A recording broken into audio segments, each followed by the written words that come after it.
aging gracefully, I think. Hello, good afternoon, everyone.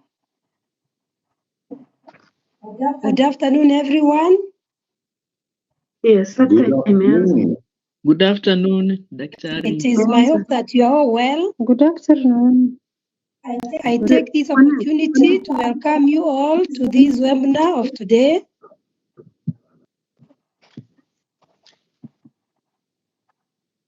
You feel welcome. We are going to start with a word of prayer. I welcome Sister Quinata to lead us with a word of prayer. Let us pray. In the name of the Father, and of the Son, and of the Holy Spirit. Amen. Almighty God, we come before you this afternoon with thanksgiving in our hearts for the opportunity that you have granted to each one of us to be here, to listen to what is going to be presented to us.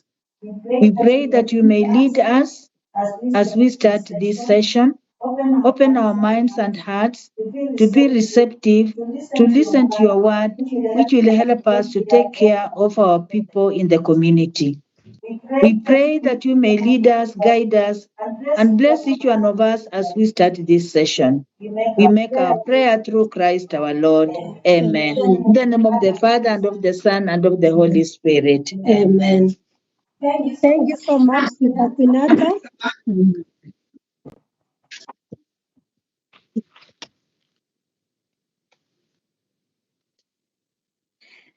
As I said once more, I take this opportunity on behalf of CASAK to welcome each one of you for your availability to join us this afternoon in our webinar. We want to remind you that Care for the Aging Sisters Association Kenya, which we call CASAK, is a health aging collaborative initiative of Catholic sisters in Kenya, and its mandate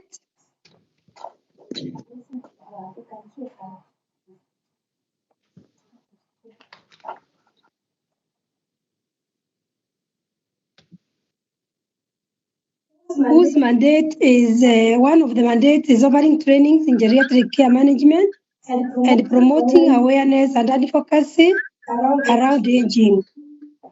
As we know that life expectancy continues to rise, caring for the aging population has become an increasingly pressing concern. Yet many remain unaware of the challenges and opportunities that come with aging. In response to this, CASAK is committed to continuous education and awareness building through e-learning platforms and community engagements.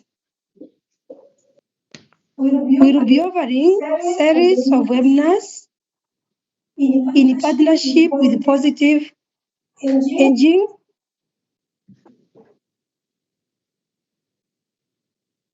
Psychology Association of Kenya, as part of our collaborative mission, which aims to inspire resilience, reflection, and well-being in later life. And in this series of webinars, we are going to have different topics. Today, we are going to have change and continuity in later years of life towards well-being. And then, after 2 weeks, we are going to have another webinar on cognitive challenges and opportunities towards wisdom. And then, after that, 2 more weeks, we are going to have social-emotional arrivals and departures towards altruism. And then the last webinar will be on integration of life narratives and faith towards transcendence.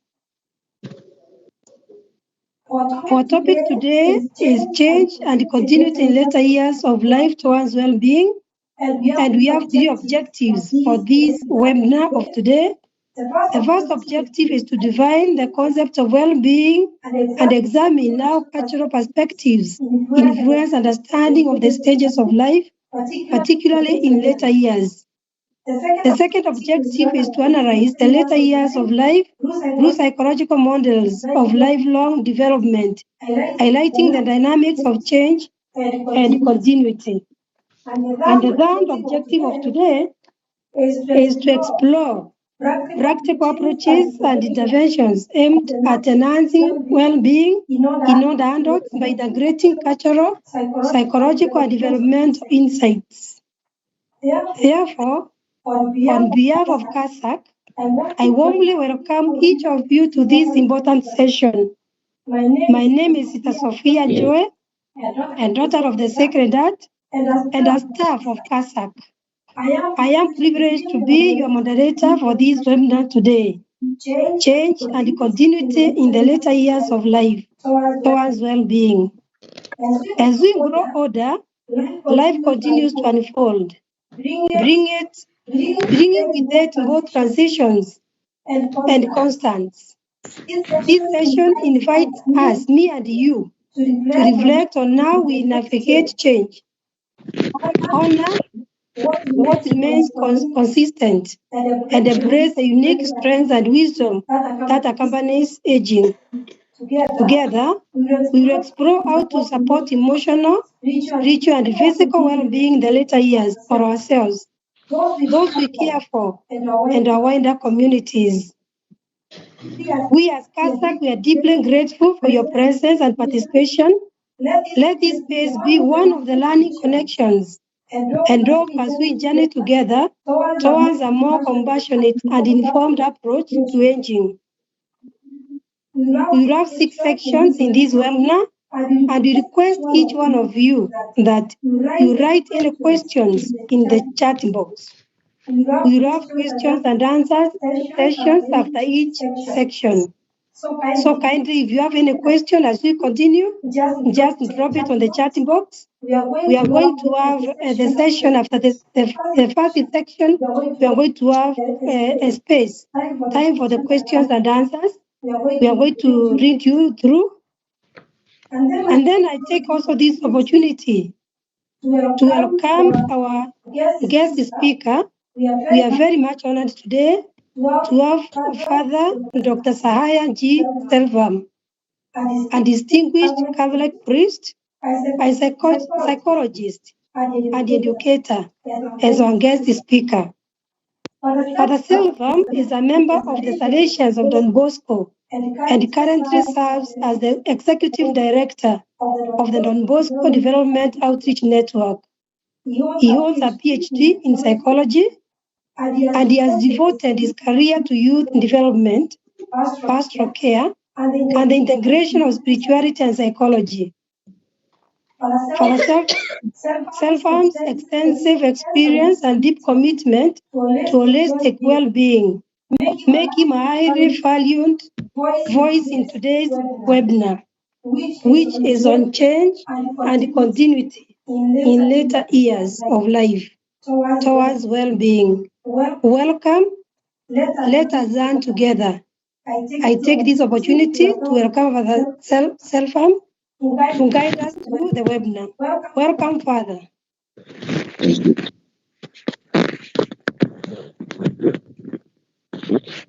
So, thank you very much, Sister Sophia, for that wonderful introduction. And I'm happy that you have summarized also my presentation for today so very well. Let me get my screen.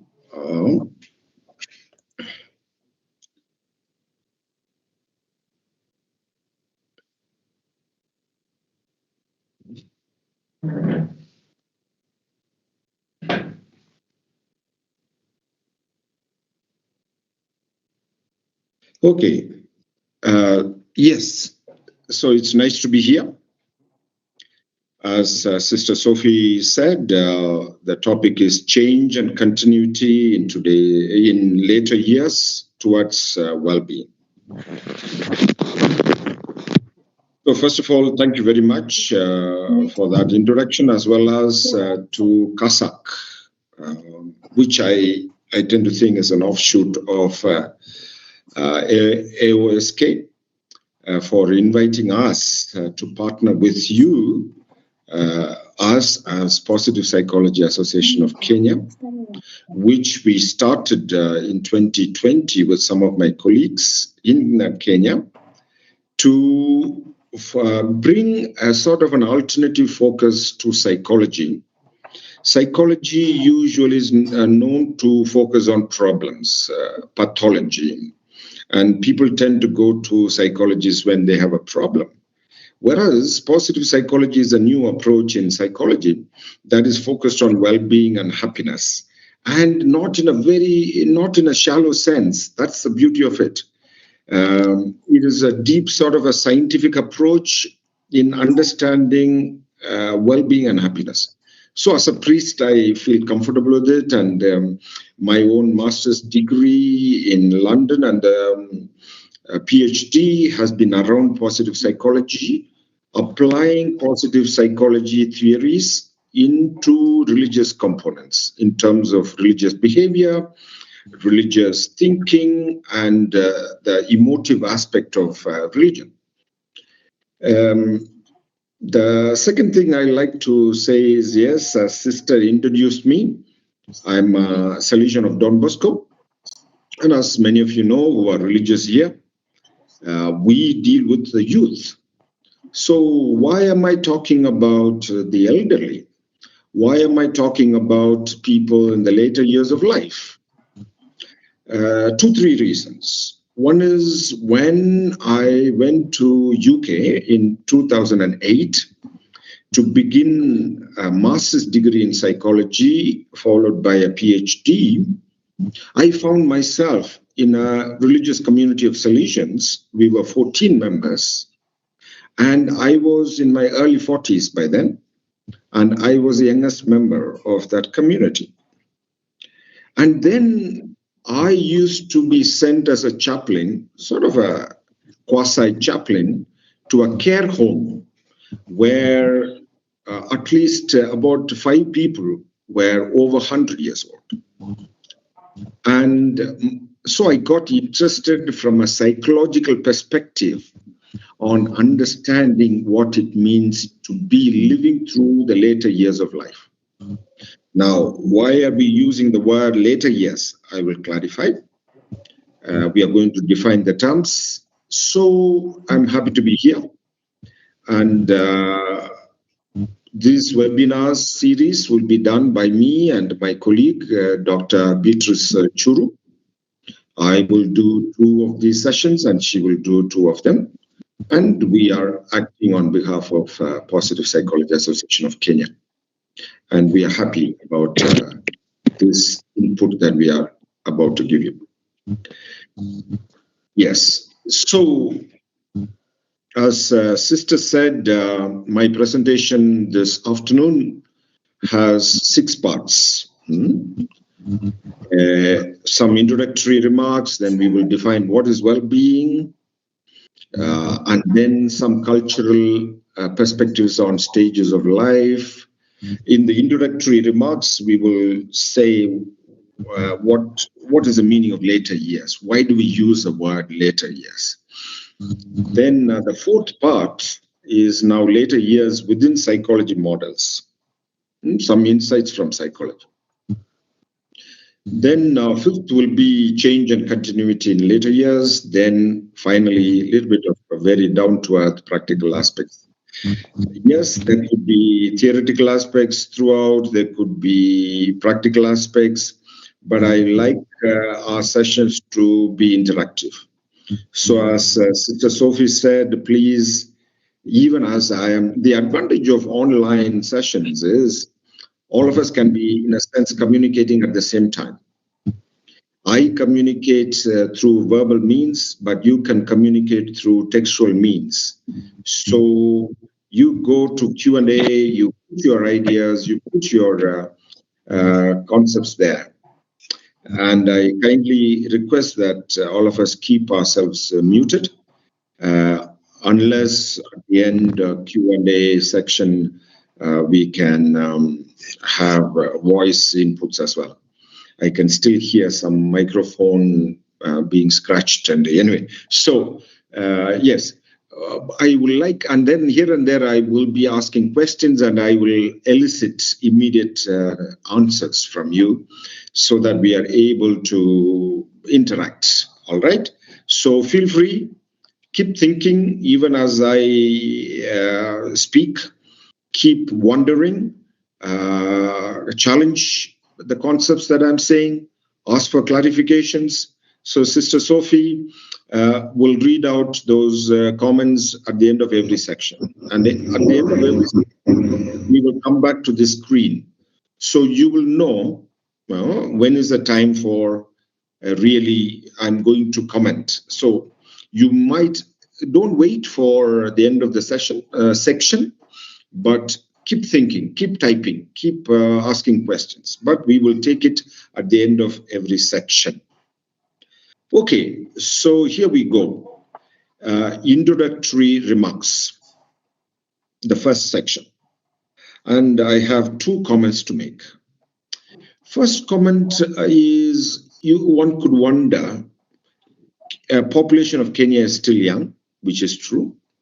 Then why are we talking about people in later years? Why are we talking about old age when the population of Africa is young? Kenya is young. For example, the population in East Africa, 70% of the population of East Africa is below the age of 30. Yeah, and there's a lot of vibrancy. Why are we focusing on later years? All right, but consider this. First point, life expectancy is on the rise. What's the meaning of life expectancy? If I were to ask you a question, even before we go ahead, let me ask you a question. Yes or no? Just say yes or no to this question on your chat box, okay? Our forefathers lived longer than our generation. Yes or no? Do you agree or not agree? Yes means you agree. Our forefathers lived longer than our generation. Okay, so what do you say? What do you say? Sister Sophie, could you read out what people are saying? Yes, I could read. Thank you. They're saying yes, yes, Yes. yes, yes. Okay, so mostly. Anna said no. Okay, well, somebody has said no. Okay. Yes. Okay, so have our forefathers lived longer than us? That is the question. But actually, it is not true. It is not true. Okay, factually, it is not true. You are just thinking of one show who lived long. She looked old. Maybe she was not even old. This past weekend, I was in Marsabit. I was really in our mission called CORE, and we were commenting about how old people look there. And it is not that they are old. Anyway, first point. Second point is you're forgetting all the children who died before the age of 5. A large number of children, girls survived better. Boys died before the age of 5. Before 1950, in Africa, the birth rates at the time of birth, males and females were the same ratio, more or less same ratio, 1:1. Whereas by the age of 5, the ratio was changed because boys died faster because of not only that they being adventurous, but also because they have low resistance. They don't survive better as much as girls. By the age of 15, the ratio completely goes out of order. That is why in that society, in the traditional societies, demographically, polygamy had to exist. One man had to marry many wives. Otherwise, women would be husbandless. Okay? Because of this ratio. And what was that cause? It was basically health care, low health care. Even though mothers gave birth to 9 children, there was low survival rate. Okay, but consider this. What has happened in the 20th century? Life expectancy is on the rise. What is the meaning of life expectancy? Life expectancy means a child who is born today in Kenya or any part of the world, how many years by average can they expect to live? That is called life expectancy. It is on the rise. I'm going to show you data. Global population is becoming older. How does global population become older? When people live long and birth rate has slowed down, you will see more people being old in a population. And that is what has happened in Europe. People live long. It's true. And then the most transformative the birth rate has come down. for your brain today. Number one, Are we not able to control the voices at the back? Sister Sophie? Can we not mute those people mechanically? Yeah. Okay, thank you. Okay. Then African countries are catching up.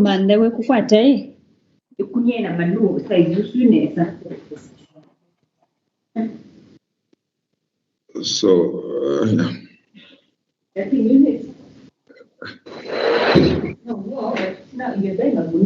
Please mute ourselves. can we? Okay. I go on. Okay, so if there is the admins, you can control that by mechanically muting them as we do. Okay, so I continue. So African countries are catching up. I'm going to show you data on that. Okay.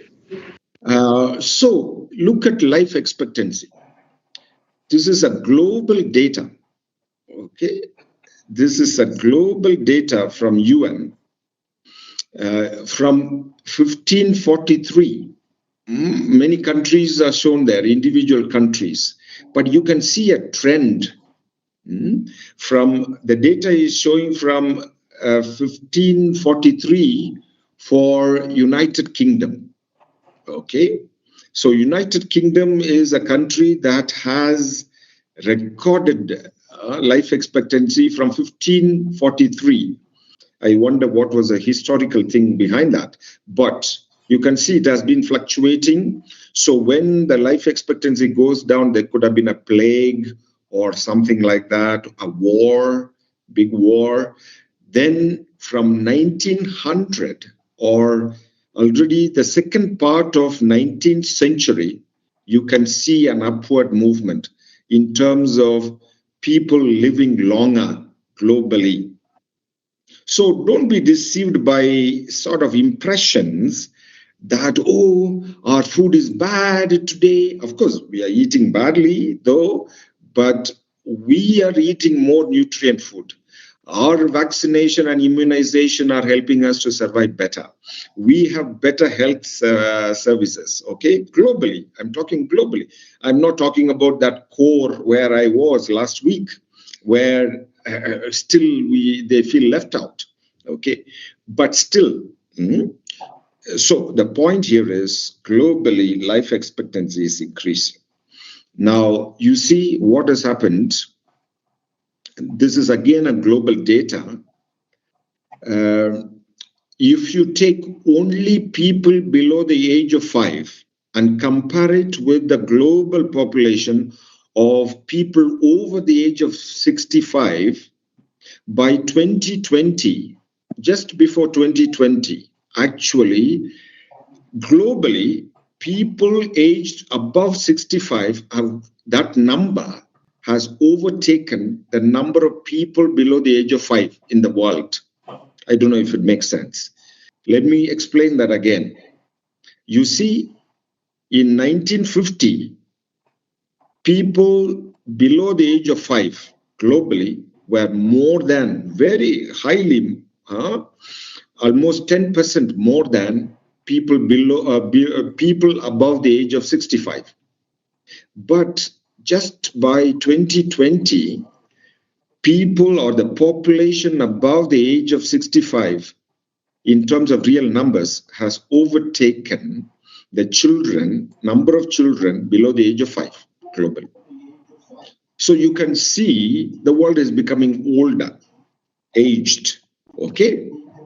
Now look at a country like Japan, which has one of the highest life expectancy rate in the world. You can see a woman in Japan can expect to live 87 years. Always globally, life expectancy for women is higher than men. That is well known. It is consistent. Yeah, we don't need any argument on that. In all countries, yeah. Now, imagine the a high rate of life expectancy as we speak in Japan. It is highest in terms of the national data. Now, here is data generated by my AI using data culled from here and there, data available, okay, for Kenya. Kenya currently, life expectancy for a woman is 65. Okay, still 20 years lower than, 22 years lower than Japan, but you can see it is catching up. It is catching up. You can see in 1990s, it has come down slightly. That is because of HIV. Okay, so you will see some sort of historical marks wherever there is fluctuation. Otherwise, this is since independence, the data you can see improvement, and it is, as my next slides will show, it is on the increase. So the point here is life expectancy is on the increase in Kenya, as across the globe, and therefore our generation, the generation born today, can expect to live longer by average, not just one Shosho surviving or one Guka surviving, but generally a child born today can expect to live, if she is a girl, she can live up to 65 years, life expectancy. Yeah, and which was not the case by 1960. It was below 50 years. You see, for a boy, it was only 46 years. Now it is 61. So since independence, yeah. And of course, I suppose with the new constitution and devolution, things are going to improve. You can see from 2020, there is a sharper rise. So health care sector is catching up. Okay. Now look at the population pyramid.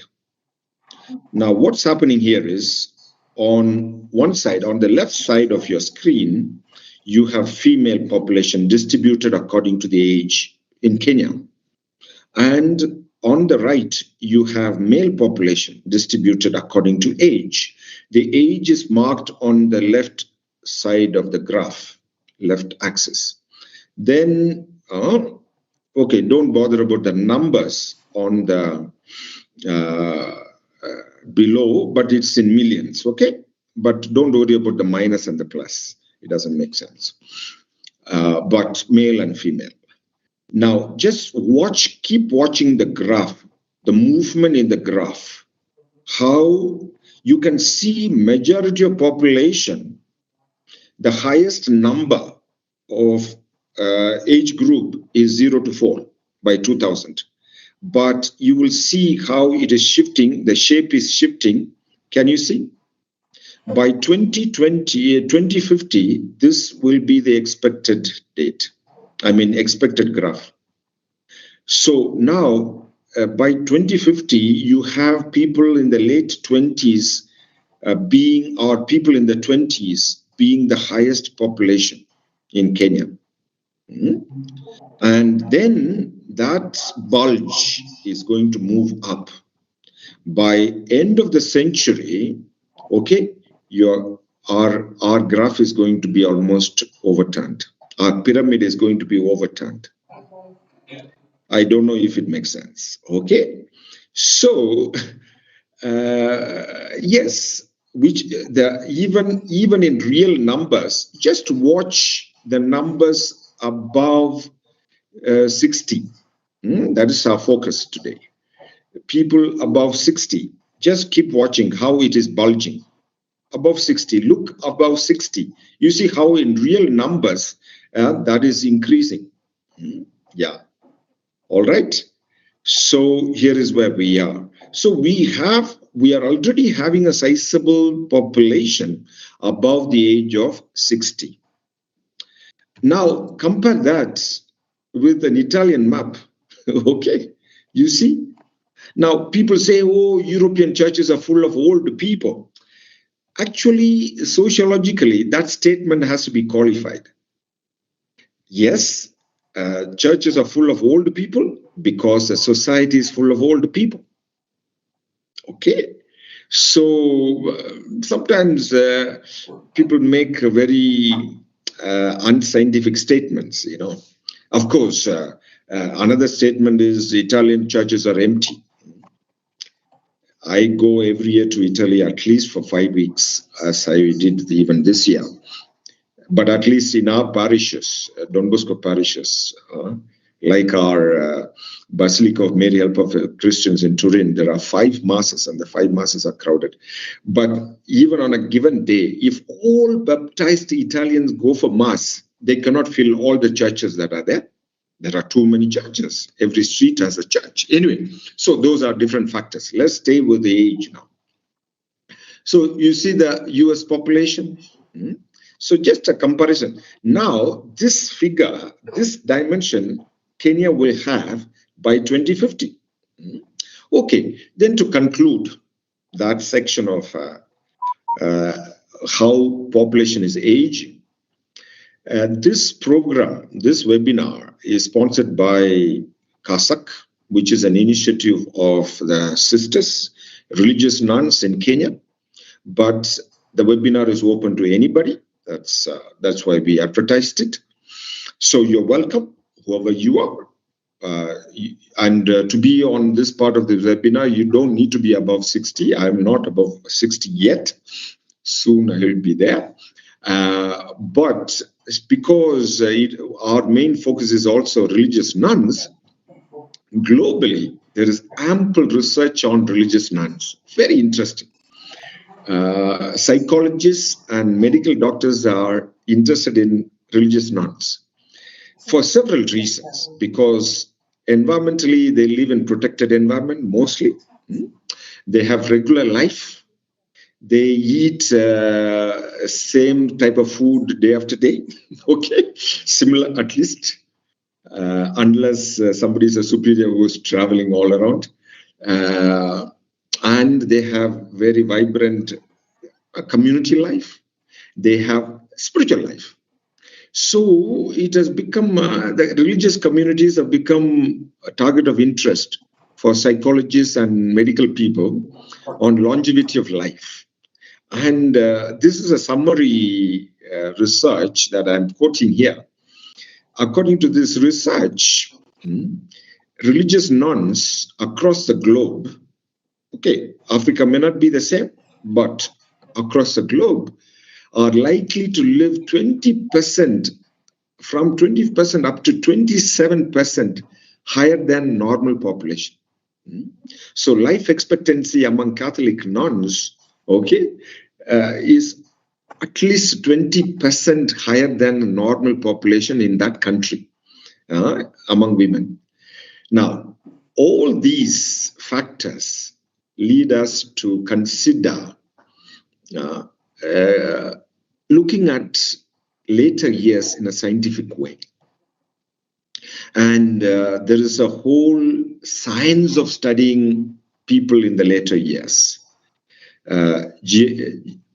Geriatrics is a branch of medicine. Geriatrics is a branch of medicine that considers health issues related to age, whereas gerontology is a common social science-based approach in terms of psychology and sociology, even some types of biology. And it will also draw insights from medicine about understanding people in later years. So gerontology, okay, and geriatrics, two sciences that are actually product of the 21st century. 21st century sciences, and there is a whole lot of research going on. So even if I'm working with young people, as a psychologist, I cannot neglect the consideration of psychology on people living in their later years. And yes, and all of us can prepare ourselves also for our later years of life. And why we use the word later years, that is my second point of introduction. So you can see the difference between geriatrics and gerontology. Okay. Now, here is a question. Sister Sophie, you need to help me here. At what age do we begin to age? Okay. At what age do you think we begin to become old? Let's put it like that. At what age do you think now you're aging? So type on your Q&A. Type on your Q&A. Type on your Q&A. And Sister Sophie, please help me to read out what people are writing in terms of number of years. At what age do you begin to say you are now becoming older? Old. Yes, any answers yet? Yes, 60 years. 60, okay. Yes, 65 years. Okay. 25 years. Okay. Okay. 40 years. 40, 55 years. Okay. 1 day. 1 day, okay. 30 years. From birth. From birth? Yes, another one, 400 years. 400 years. On conception. From conception? Yes, 16 years. 50 years. Okay. When I stop learning. Oh, okay. That's an interesting answer. Yeah. Okay. Yeah, 45 years, they're still writing. Okay, great, great. Let the answers come. Let's keep it participatory. Yes. Every day. Every day you're aging. Okay. Yes. Okay. Yeah. Okay. I think they are done. Every second. Somebody. That is very provocative. Okay. Okay. Now. All right. Now, it is not true scientifically from the age of conception, because in the fetus, in the stage of fetus, the beginning, the embryo fertilized ovum has what they call stem cells. Stem cells divide very fast, and every day there is growth. Every day there is growth in the life of a fetus and the life of somebody in the womb. Every day matters. Every week matters, right? Age is calculated for a pregnant mother or for a fetus in terms of days and weeks, not leave alone months and years. Why? Because every day is important in the growth. At a certain week, the heart starts beating. In a certain week, brain starts working. Okay, so at a certain week, the baby turns around, ready to come out of the birth canal. So you cannot say we age in the womb. No. So there is a very fast sprout of growth. Then after birth, there is still growth. I mean, especially somebody like me who lives away from my immediate family, my family of origin. When I go back, I see my grandchildren now, grand nieces and nephews, and I saw them as babies. Now they are big. You know, there is growth. So you can't say they're aging, okay? But that growth, so there is the speed of growth at the fetus level in the womb is very fast. It slows down a bit, but still there is growth with puberty. And even after puberty, our body is trying to adapt itself to the new ways that we are. For example, the brain in the 20s, early 20s and late teens, the brain is going through a restructuring. Okay, that's all growth. Huh? Now, there comes a stage where decline starts. Now, that I would say that age is relative to individuals, but that is when you are beginning to age. And what is that age? It is somewhere between 29, 30 to 35, 36. Okay, so the range, it depends on 2-3 factors. Whether you will start aging in your mid-20s or you will start aging, and I'm going to explain aging scientifically in my next slides. That age, when will it begin?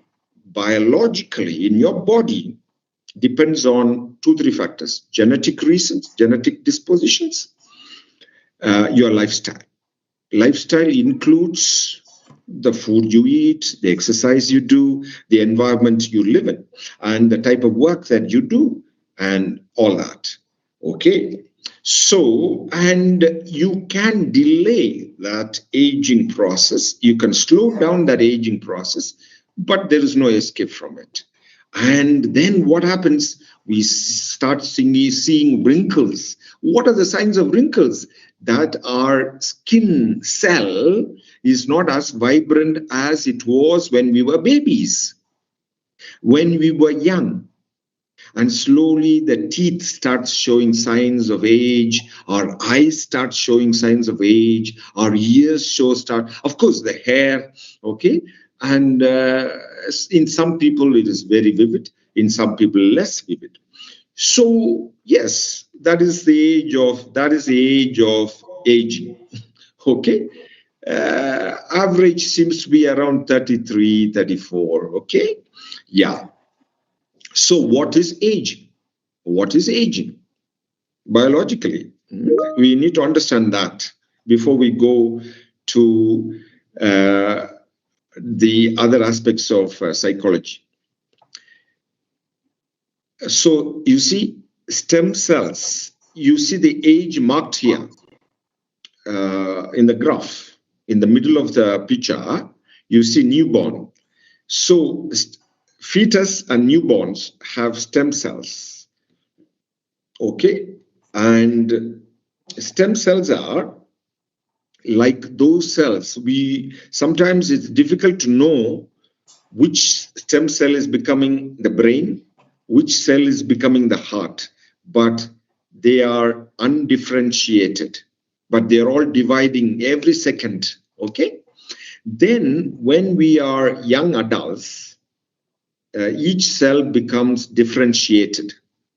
Skin cell is not same as neurons, neurological cells. They are distinct, and each cell functions in its own way. Then when we are aging, okay, aging, the cells become senescent or senescent. What does it mean? In the cell division, the chromosomes become shorter and shorter. Okay, and that is what is internally happening in your body. So every cell is becoming older. Every cell is getting less vibrant. Okay, So I can see one of my ears, last time I had some ear problem, I went and then they did a ear test and they say, oh, my left ear is not as sharp as right ear.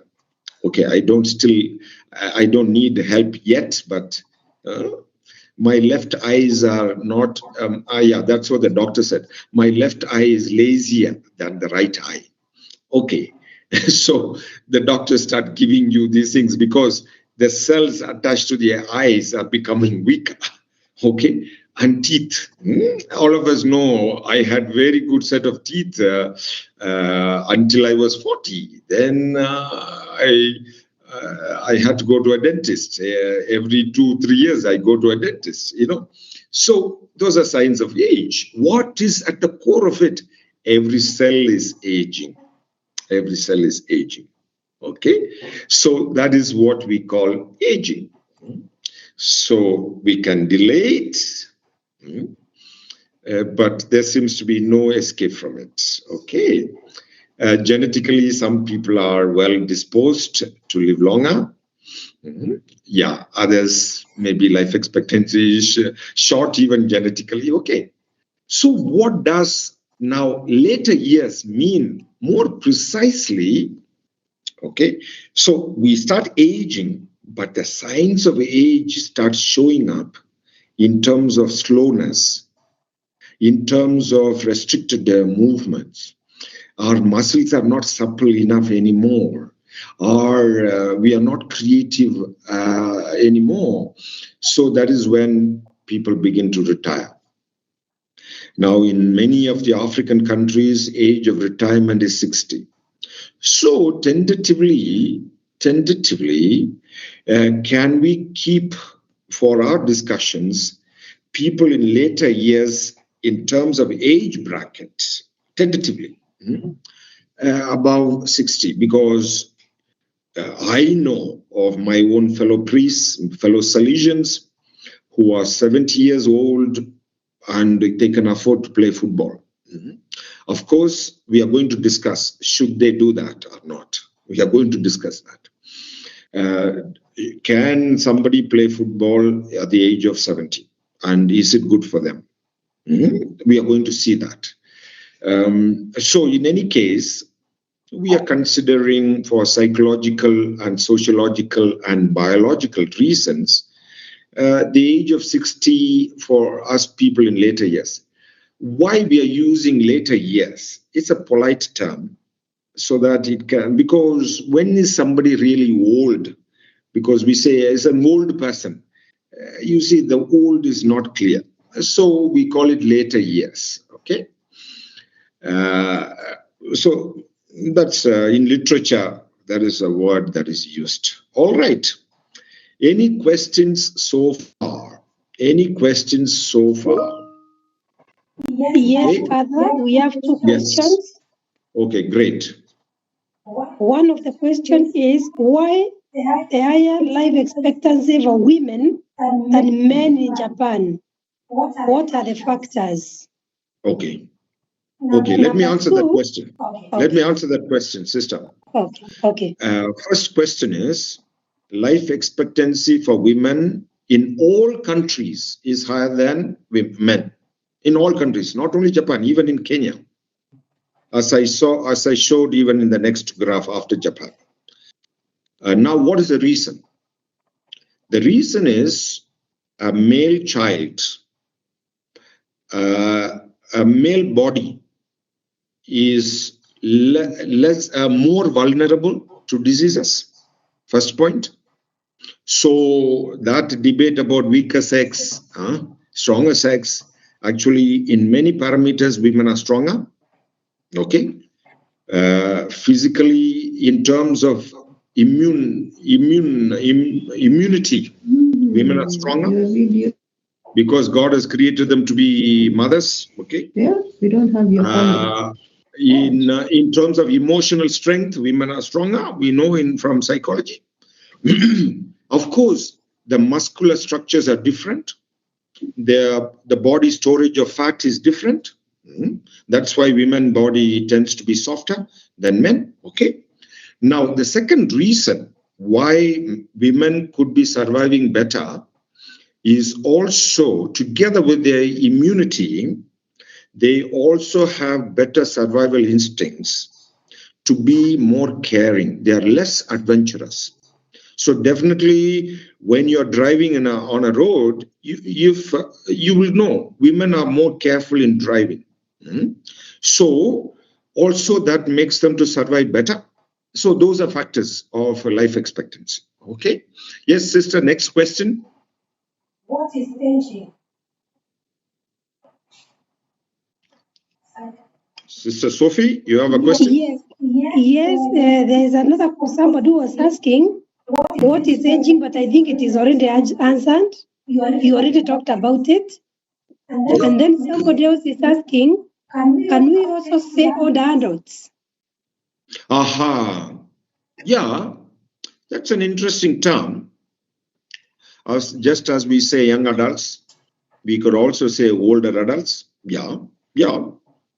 The term that is used in psychology literature, psychology and sociology literature, is later years. But older adults is an interesting term as well. Yeah, I would agree with that. Yeah. Okay. There is another question on what is Japan doing differently to achieve a higher life expectancy than Kenya?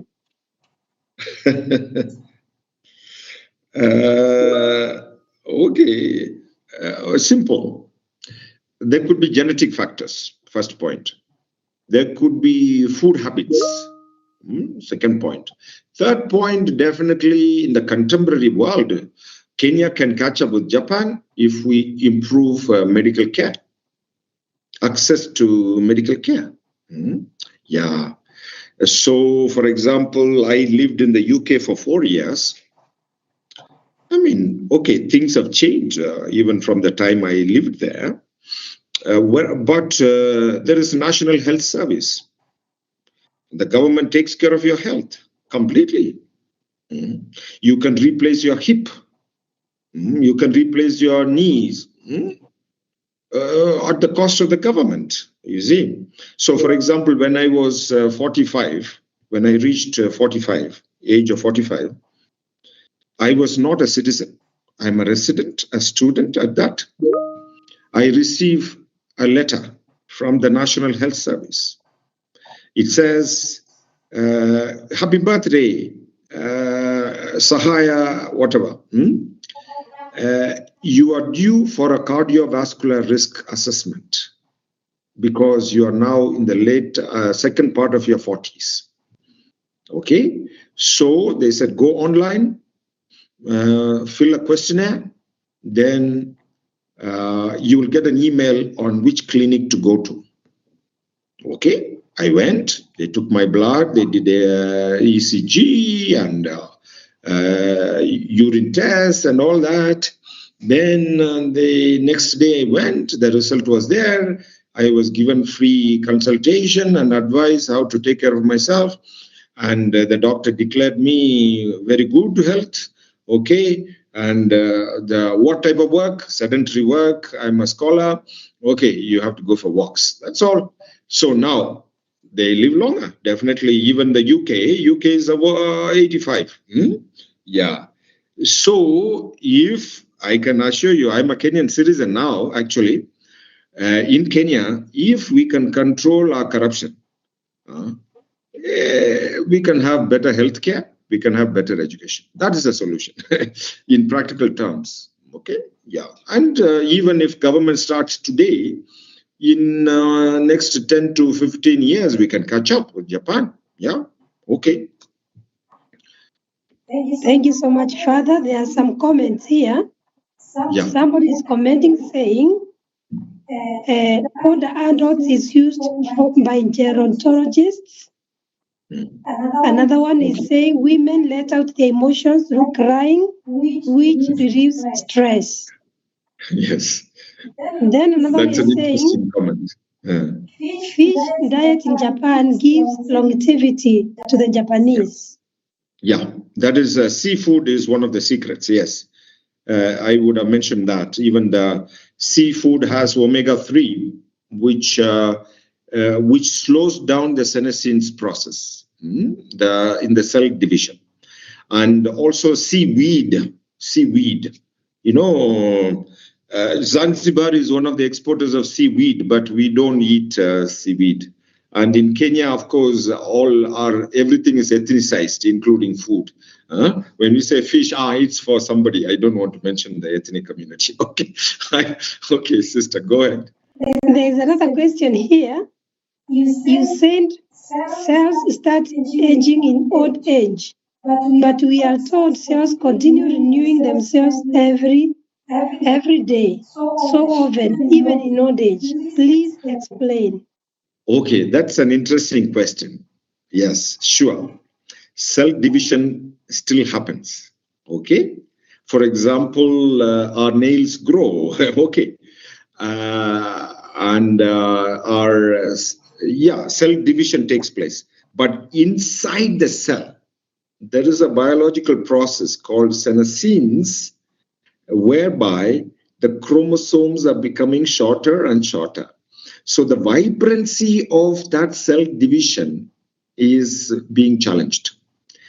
Actually, one of the fastest possibility of really physical exercise as well as intellectual exercise can make the neurons even vibrant, because intelligence is not about the number of neurons.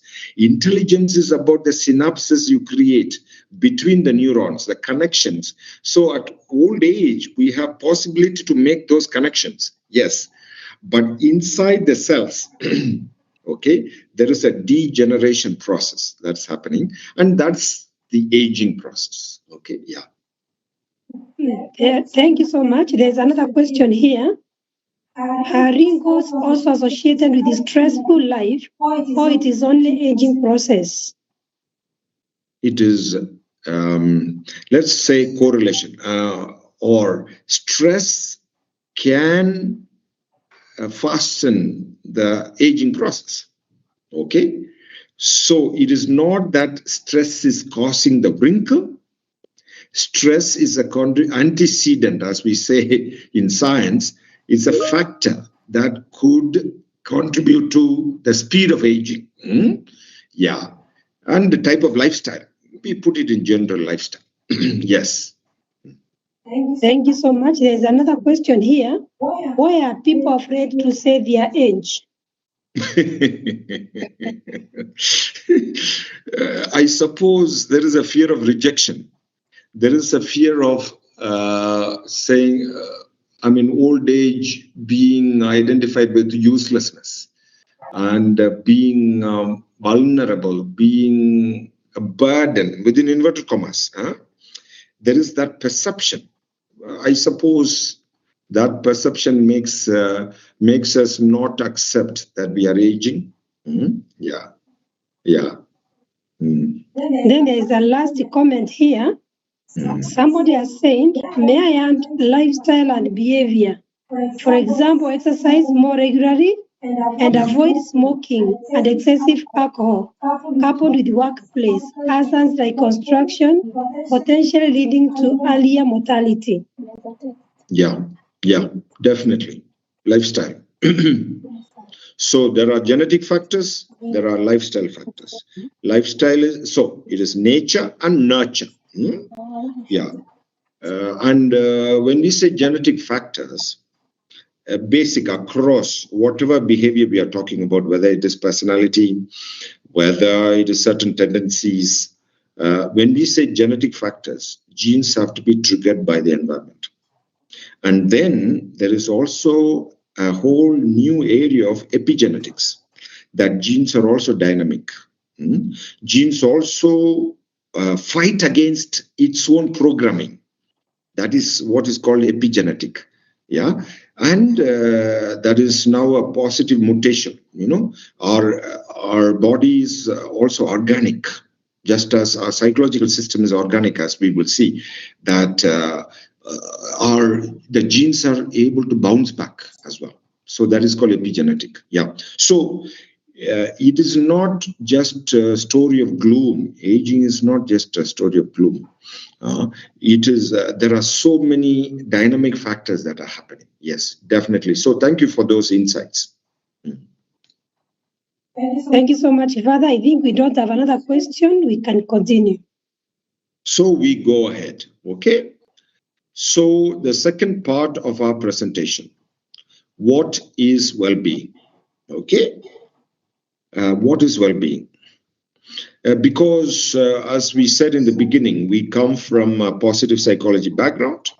So well-being is an important aspect of positive psychology. Okay, by the way, after 30, 40 minutes or so from now, we will take a short comfort break, okay?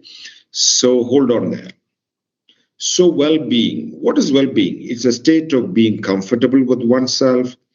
It is a state of being happy. It is a state of being healthy.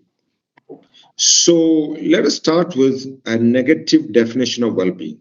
Okay, well-being is positive, but let us start with the negative definition of well-being. In terms of especially psychological well-being, we are focusing on psychological well-being, let us say, mental well-being. So it can be defined as absence of distress, dysfunction, and deviance. Okay. And 3Ds, as we say, 3Ds. Some of these can be applied even to physical health, like distress. You're not comfortable with your body. Dysfunction is you're not able to do things as you would usually do. Dysfunction. So distress is usually subjective experience. So for example, even in physical health, headache is a distress, pain. So from a psychological perspective, how the person feels and acts and thinks and perceives, there is a certain painful symptoms attached to that. Okay, and a disability. Yeah. Dysfunction, on the other hand, is not able to do things that they would usually do. Not able to think, feel, and behavior as they desire, as they prefer. So dysfunction can be physical and even physiological. It can be psychological and social. It is a disability to perform the expected functions. Let us say you are supposed to get up at a particular time, and you are supposed to be working so many hours. But when you're mentally ill, when you're not mentally having well-being, when you're not experiencing mental well-being, then you feel you're exhausted.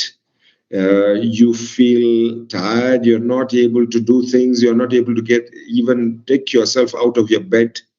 You're not able to eat properly, you have no appetite. Now, those are dysfunctions.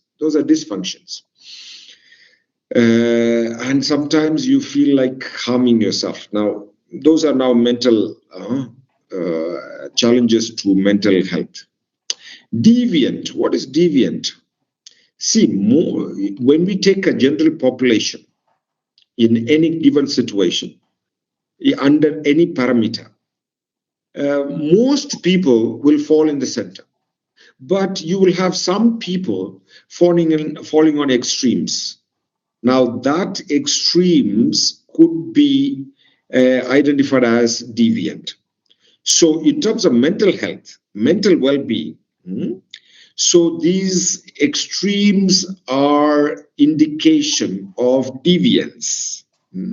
So normal population lies like this, and there are people in the extremes. So in terms of mental health, here is where you have deviant sort of status. Here is, we can say, normal, though nowadays in literature we avoid that word normal, and here enhanced well-being. in terms of mental health, in terms of psychological well-being and social well-being. Similarly, also physical well-being, you can say, you know.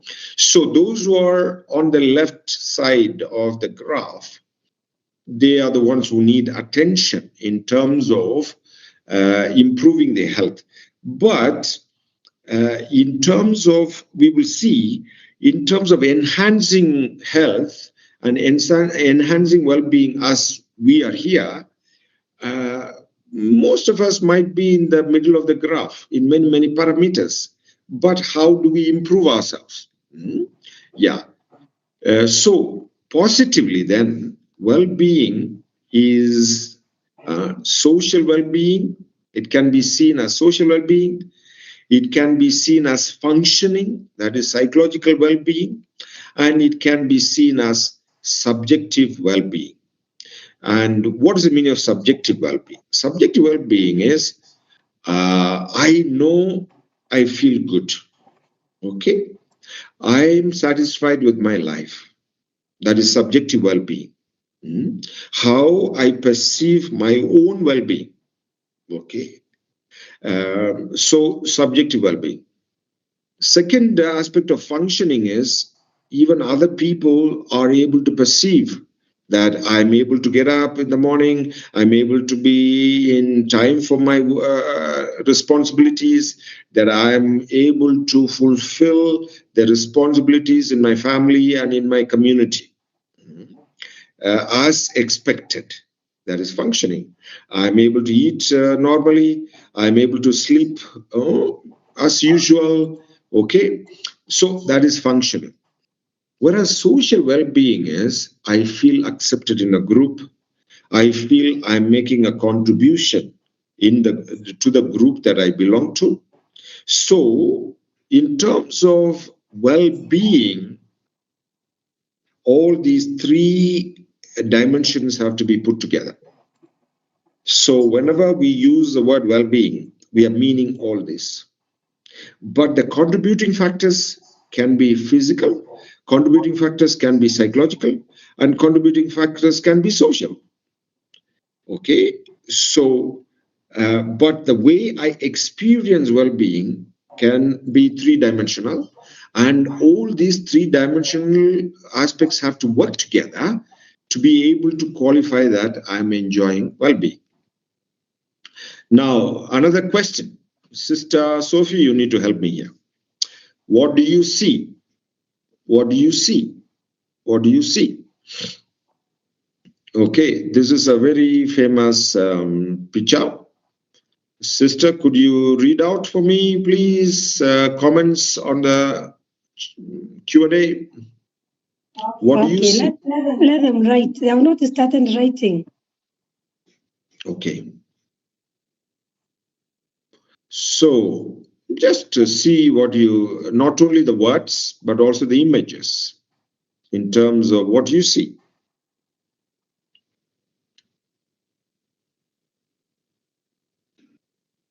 What do you see? So we are discussing about well-being and health. A river, downstream drowning. Okay, okay. The flow of life like a river. Aha. Swimming. Death. Way out. Aha. A net is providing protective mechanism. Aha. Okay, in between there. Okay. And there is a word called salutogenesis. So salute, salve is health. So salutogenesis, promotion of health. The journey of well-being from birth to death. Aha. A water body with different people. Yeah. Either swimming, getting out, or drowning. Yes. Fishing. Yeah. The net is for somebody thought of fishing with the net, and somebody saw the net as a protection. Okay, it's a barrier. Okay, from drowning. Say that again, sister. Of life, a river fall, reality of life from birth to death. Okay. Good living but can end badly if care is not taken. Preventive measures and not risky factors. Now look at it from the health perspective, okay? Look at it from well-being perspective. Health perspective, yeah. Because the Different title level of capacity. Enjoying life. Okay. Prevention rather than cure. Yes, okay. Okay, great. Thank you. Promotion of healthy living. Exercise. Okay. Oh, swimming is an exercise. Yes. Okay. So let's go ahead. Thank you for your contributions. And so from the health perspective, these are different approaches in health, okay, or to health. These are different approaches to promote health. So, for example, most of the developing world, even most of the world until the 20th century, we had a curative approach to health. Okay. What is the meaning of curative approach? Curative approach is we went to the doctor when we were ill. And a lot of people still do that. So that is curative approach. Curative approach is you seek medicine or health care when you are ill. You want to cure the illness. Whereas second approach is preventive approach. So a lot of people might be working from a curative approach perspective, meaning they go to a doctor only when they are sick, or they are concerned about their health. They are concerned about their psychological well-being. They are concerned about their spiritual well-being. They are concerned about their physical well-being only when they are sick. That is curative approach. Whereas we can also take a preventive approach. For example, in healthcare, governments invest on vaccination and immunization. All of us, I suppose, in our generation, we got drops or injections when we were babies against polio, against smallpox. That is now preventive approach. So, World Health Organization, psychological organizations, we are taking not just a curative approach, but preventive approach. And then the third aspect of health, or third approach to health, is enhancing health. So all the videos you might receive, don't do that, you sleep like this, you do exercise, then you will live a healthier life. Okay, so now that is enhancing. It is preventive and enhancing. So, for example, I saw Father Sebastian here online. Father Sebastian is a fellow Salesian, and he's a very healthy man, in my opinion. If you look at him, he looks very young. Yeah? And so it is about enhancing health. Of course, as individuals, we need all these three approaches. As organizations, as religious communities, we need all these three approaches. As governments, we need all these three approaches. If governments are only, bothered about curative approach, then we will be spending more on healthcare. But governments also should focus on preventive and enhancing approach. Incidentally, this afternoon, for some reason, I was talking about healthcare in Britain in a table. Yes, when we were eating fruits, we made comment about how fruit enhances health. So, for example, because in the UK, the healthcare is with the government, there are slogans. There are slogans that you see all over. For example, 5 fruits a day. 5 fruits a day. Now, that is not a curative approach. It is a preventive and enhancing approach. And then 5 fruits, that the 5 fruits have to be different, and they should be different colors, because the nutrient contents are different. Or in some other countries where insurance companies pay for your health care, cornflakes in the morning, the cereal in the morning is fortified with enough vitamins that you need for the day. Of course, you will get your basic nutrients like sugar, carbohydrate, and protein from the food you eat, and also some minerals from the food you eat. But the vitamin dosage is given by in a bowl of cereals that you consume in the morning. And that is because of policies made by the pressure from insurance companies. So that is preventive and enhancing to reduce hospital bills. You see, now there are 3 approaches to health.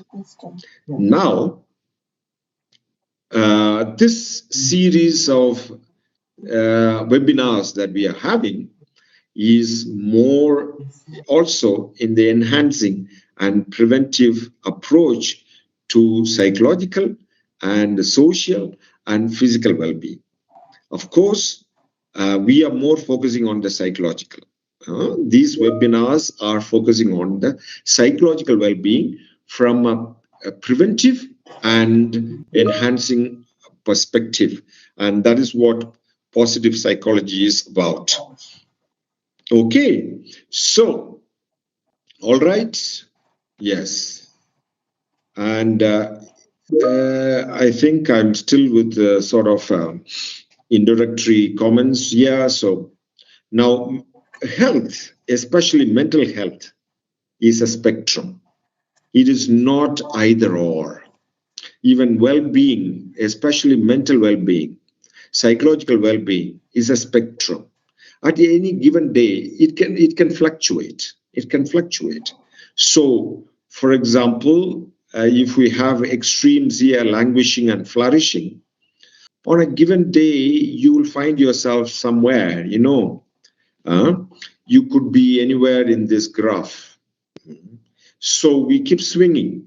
So it is not necessarily that all of us are flourishing all the time in our life. So how do we build a set of habits that will make us move forward? Okay? Yeah. So to conclude on that section, well-being should be understood in terms of flourishing. Okay? So flourishing is the opposite of languishing.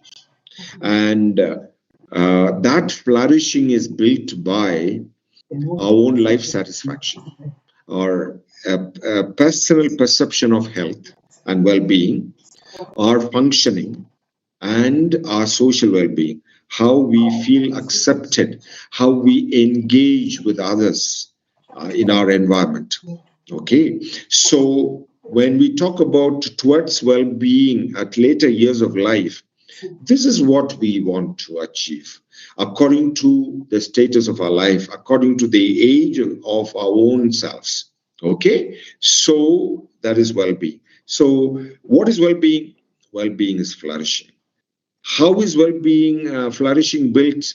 In terms of subjective well-being, life satisfaction, in terms of psychological well-being, functioning, and in terms of social well-being, feeling accepted in a group. Okay? Any questions, Sister Sophie, so far? No questions, but they are requesting for a healthy break, please. 10 minutes.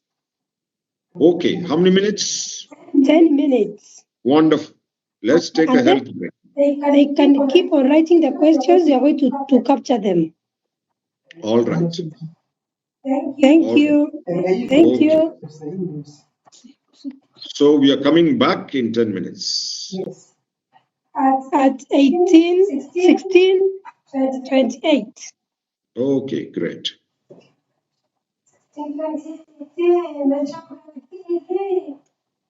Mute.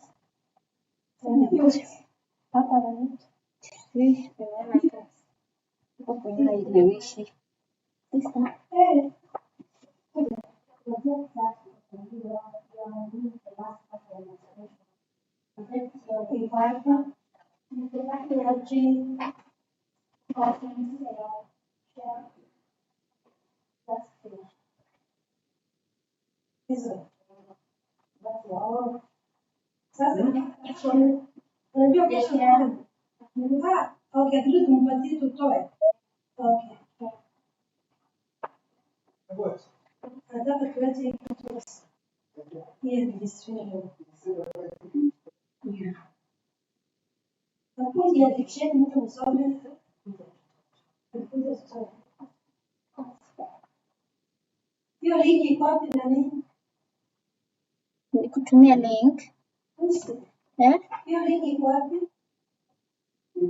Uko naye WhatsApp. You have it on WhatsApp. Sasa nikutumie uweke hapo.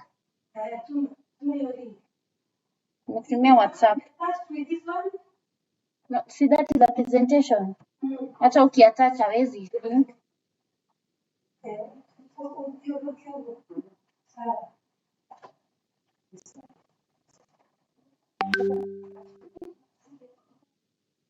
Uweke hapo kwa chat. WhatsApp.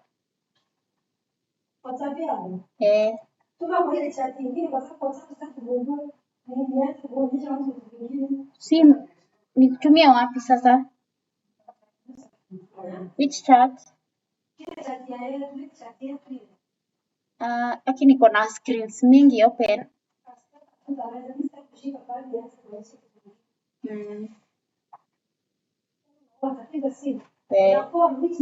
Siko hapo kwa nini? Kwa posta. Getting the webinar.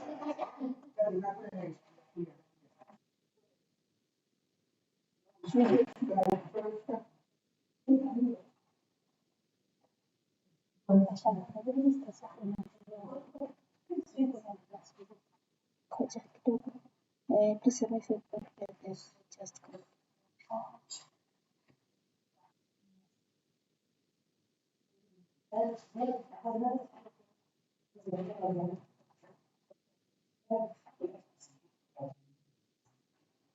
quality presentation content.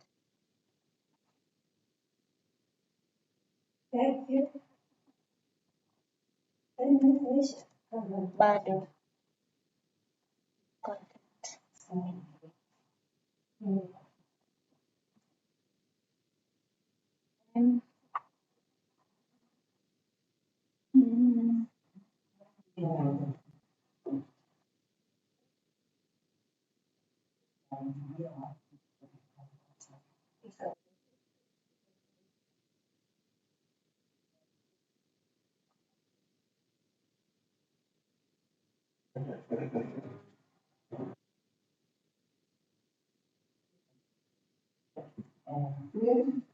Yes, sister.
Bado. Ndio fulani amerudi. So you can stop.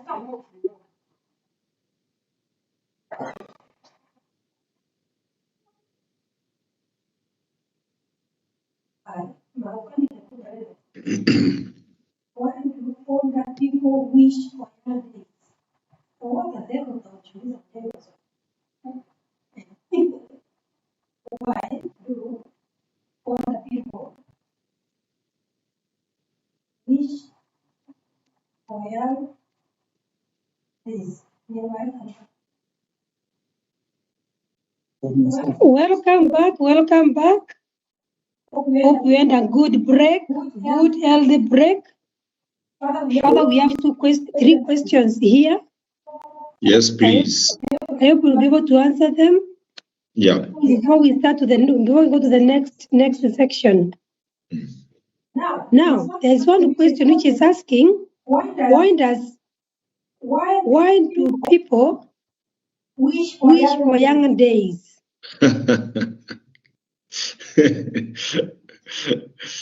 I don't know. Maybe each one of us, when we age, we should be able to answer that question.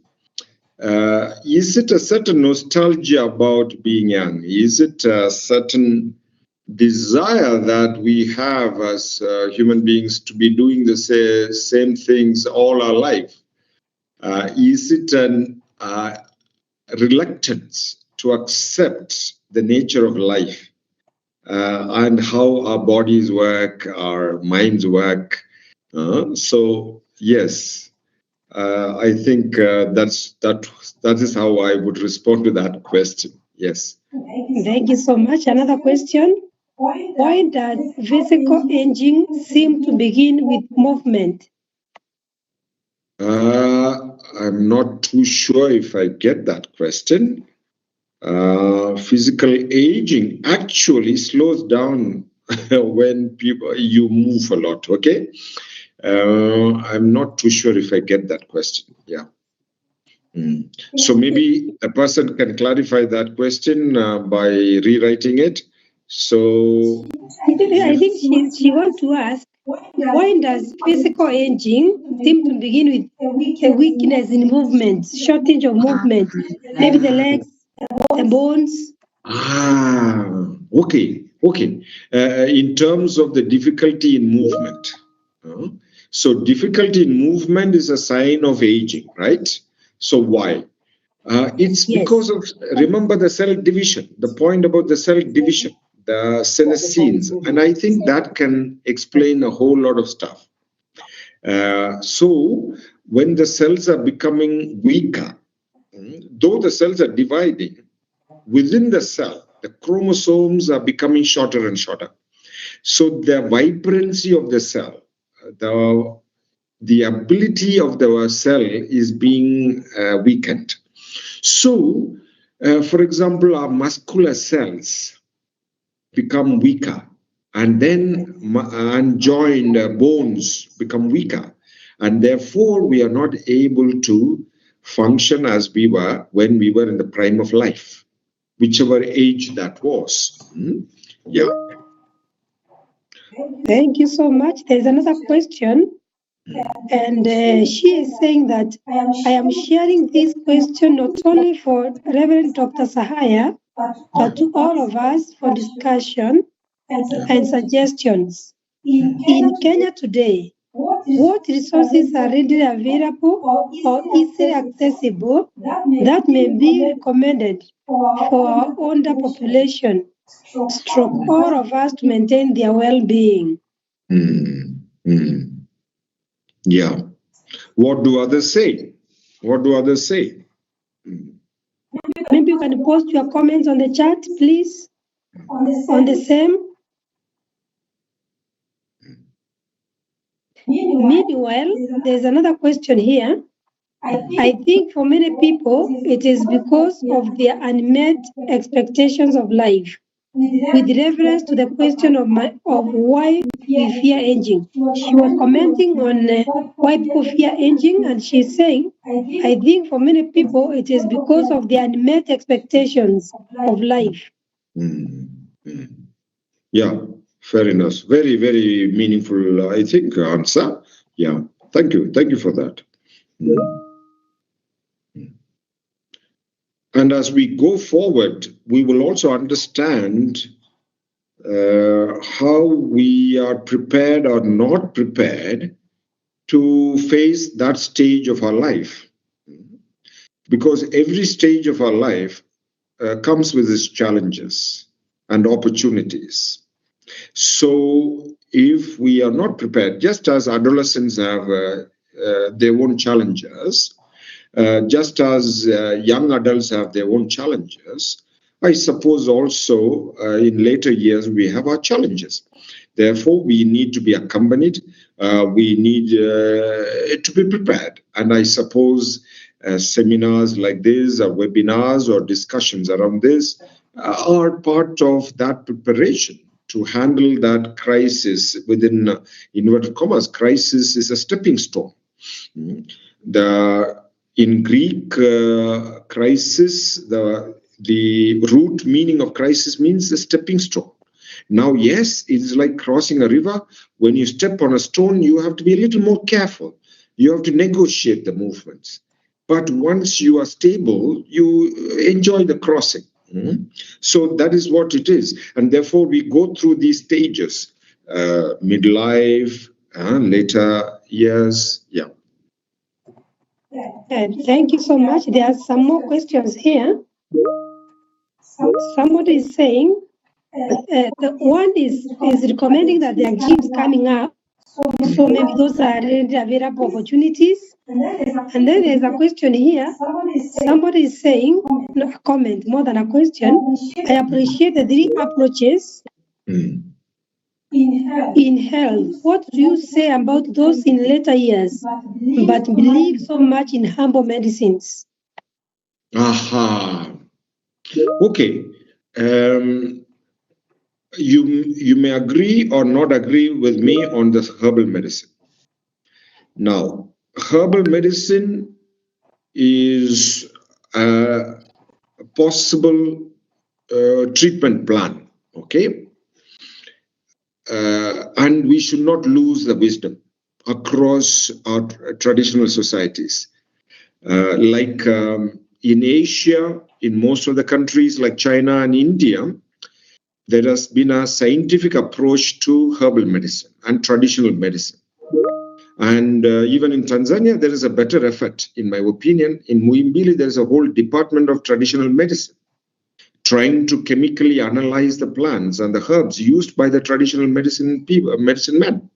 Whereas I have not heard of that in Kenya much, even though I have lived in Kenya longer. Though I have come across one Swiss lady who is doing research on that in Rarieda region, Bondo area. And yes, but we need more scientific approach to herbal medicine. Now, 2 points. Another question. Let me finish that. Sorry, let me finish that, my response to herbal medicine very quickly. So herbal medicine is a very valuable treatment and we need a scientific approach. Now, 2 insights from scientific approach. One is even herbal medicine is a chemical. Everything is chemical. Even this pen is a chemical. Water is chemical. Okay. Everything that fits into periodic table, everything that exists in the known earth, known universe fits into the periodic table, and everything that fits into the periodic table is chemical. Okay. So do not think that only Western medicine is chemical. Herbal medicine is not chemical. Every chemical reacts with each other. Okay. Second point, the chemical combination or composition of herbal medicine is difficult to measure. It is measurable, but remember, a chemical component of a plant in the morning is different from its component in its composition in the evening. Its chemical composition is affected by the soil. It is affected by the climate. It is affected by the seasons. It is affected by the timing of the day, the sun and the rain. So that is why the herbal medicine has to be more scientifically approached. Okay. In India, some people tend to sanctify herbal medicine. Of course, there is a more scientific approach to it, definitely.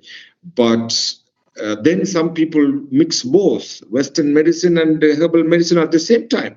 And then all the chemicals are reacting. Okay. So that is about health. We are not in a session on health. That is my personal comment. Sister, let's take 1 or 2 comments very quickly and we go ahead. Yes.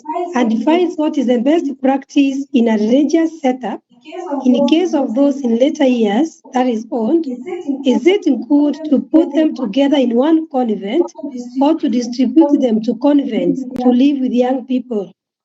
Okay. This is a question that we can take up towards the end of my session because the other sections will shed more light on this. Yeah. Okay. Especially the section 6, because we will see what are the factors that really contribute to well-being, enhancing well-being. Yeah. So then if you're responsible for other sisters, you can make decision based on that. Yeah. Okay. Shall I go on with the questions further? Promotion of health enables balanced functioning in life. That is a comment. Then AGEING was also associated with the stressful life. Oh, no, that one we answered already. Then there was a question from the YouTube group. Somebody is asking, are supplements put in the category of herbal? Say that again, sister, the question. Are the supplements put in the category of herbal medicine? Supplements are more, if they are scientific, then they could be preventive and enhancing, right? Yes. And then there's the last one. There was one which is not very clear. I'm not going to read it from the YouTube group because it's not very clear. The person maybe can be able to rewrite it again. But there's a last one here. It's a comment. I found it also encouraging when I shared resources and music, like music, sermons with my grandmother, and it makes her feel part of a circle That is the church which currently she can't attend physically. Oh, beautiful. Interesting. Yeah. Yeah, thank you so much. Those were the questions. Maybe if we get more after the next section, then we can talk about them. Thank you so much. Yeah, thank you. So now we go on to some cultural perspectives on stages of life across the globe. Just a curiosity, huh? Stages of life, stages of life. So Shakespeare, the famous English writer, Shakespeare in his play As You Like It speaks about 7 stages of life. A very interesting take on life. Okay, he says all the world's a stage and all the men and women merely players. They have their exits and their entrances, and one man in his time plays many parts, his acts being 7 stages, he calls it, or 7 stages. Now, what are the 7 stages according to Shakespeare? First stage, infancy. Second stage, schoolboy. Third stage, lover. Okay. Of course, if you're a religious, there's not much of that stage. Though celibate friendships are also in place. Soldier, meaning you are very brave and hardworking, and justice seeker. Okay, justice seeker is now you become a little more nuanced about life. You see how things are. You get interested in analyzing what is happening around the world. And pantaloon is now you're becoming tired, fatigued, and then you reach the second childhood. Okay, so now why I say this, it's from literature, an insight into later years that according to Shakespeare, later years now you become a little bit wiser if we take from justice seeking to second childhood through pantaloon stage of being fatigued and being tired. So he is giving us a characteristics of later years. And it's interesting how he concludes with the second childhood. So we know in many dimensions, old age or really towards the end of our life, we become children, even using diapers, and we are very vulnerable as babies, as we were when we were babies, and totally dependent sometimes. Okay, so that is the aspect of stage of life. I draw some insight from the Indian perspective on stages of life. Very interesting as well. In the Indian perspective, there are 4 stages of life. Okay, this is cultural, social, and religious, actually. Indian perspective always brings together all these. So the first stage is called the brahmacharya, where you seek knowledge. And in the Indian society, a young person is sent to a guru to be taught knowledge. So that is called brahmacharya. And brahmacharya is a stage of seeking knowledge as well as you are a single person. Okay. Then second stage is grahastha, where you seek wealth and love. You become a family person. You build your own family, and you are seeking love in your family, and you're working hard to seek wealth. And the third stage is called vanaprastha. Literally, it means forest life. You begin to seek meaning. You begin to renounce your wealth. You start now giving to your children the responsibility, even in terms of sexuality. It is no more about pleasure. It is about companionship. vanaprastha. Then finally, sannyasa.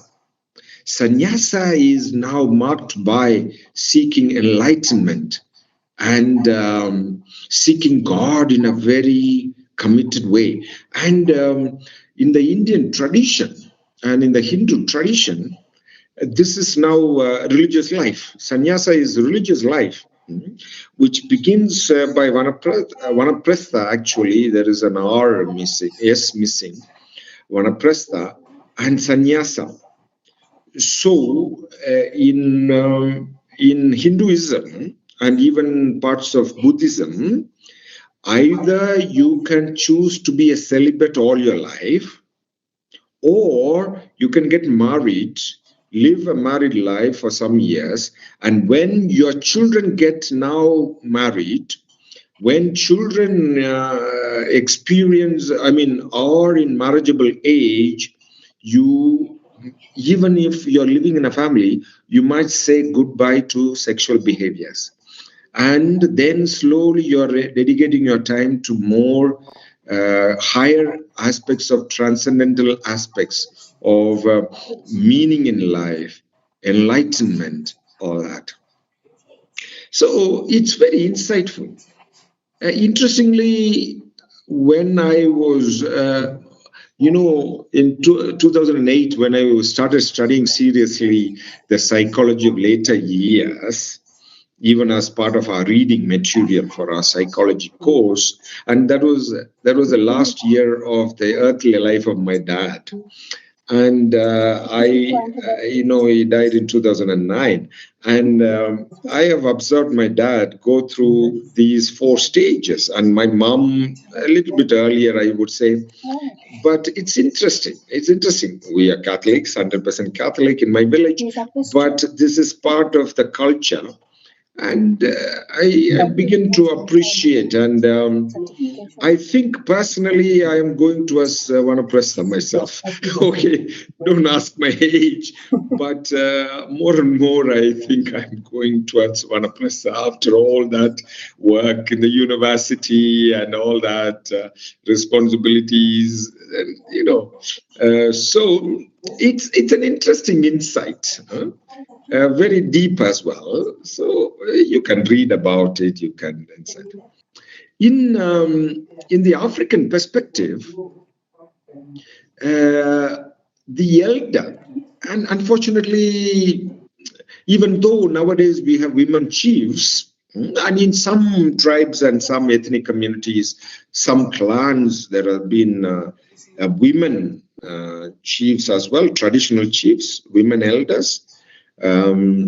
But mostly the word elder used in the African tradition to refer to a male person. In my master's thesis, I did some work around the psychology of character, strengths, and virtue in Africa.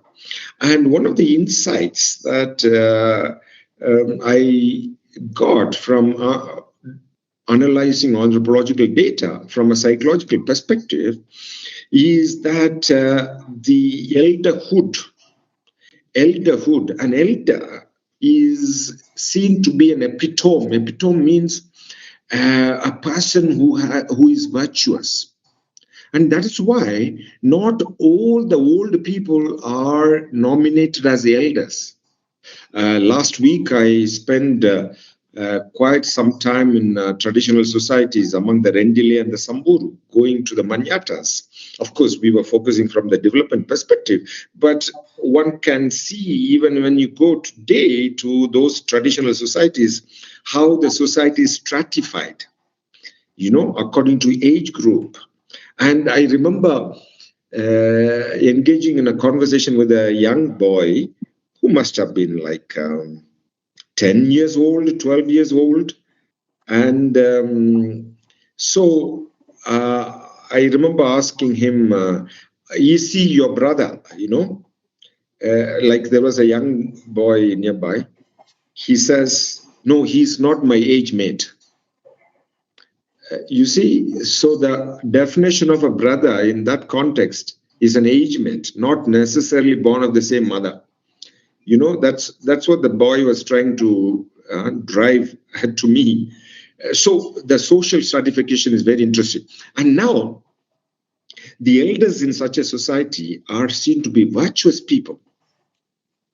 So from the insight that comes to us to start with, in terms of understanding later years of life, is to be a person of virtue. And secondly, one of the virtues that is highly honored in the later years of life in the African tradition is wisdom. And now it's also interesting if you read Orera Worker's work on sagacity, African wisdom. He's not talking about the old, like people in their 70s, 80s. He's talking about, in fact, the people that he has interviewed for his work on sagacity or African wisdom is people in their 40s and 50s. And this is very interesting for many reasons. One is when life expectancy is very low in the traditional society, you see, the elders have to be in their 40s. Even that's what last week I saw. People in their 40s and 50s are the elders in the Manyata. People in the 30s and 20s are in the fora looking after the camels. Whereas, you see, so sometimes we look at all these without due respect to age and times and societies. Okay, there could be a lot of variety within Africa, definitely, but it's interesting how the concept of the elder, in terms of age, 40s and 50s, in terms of their being virtuous, and particularly highlighting the virtue of wisdom. So these are some cultural insights very quickly, from the English culture, Indian culture, and the African culture. But as we go on, we will say a little more about implication of even psychological and sociological theories from the African perspective, how they are relevant or not relevant. Okay, yeah. So I suggest we go forward, and then we will take questions at the end of this section. So fourth section, later years within psychology, and models of lifelong development.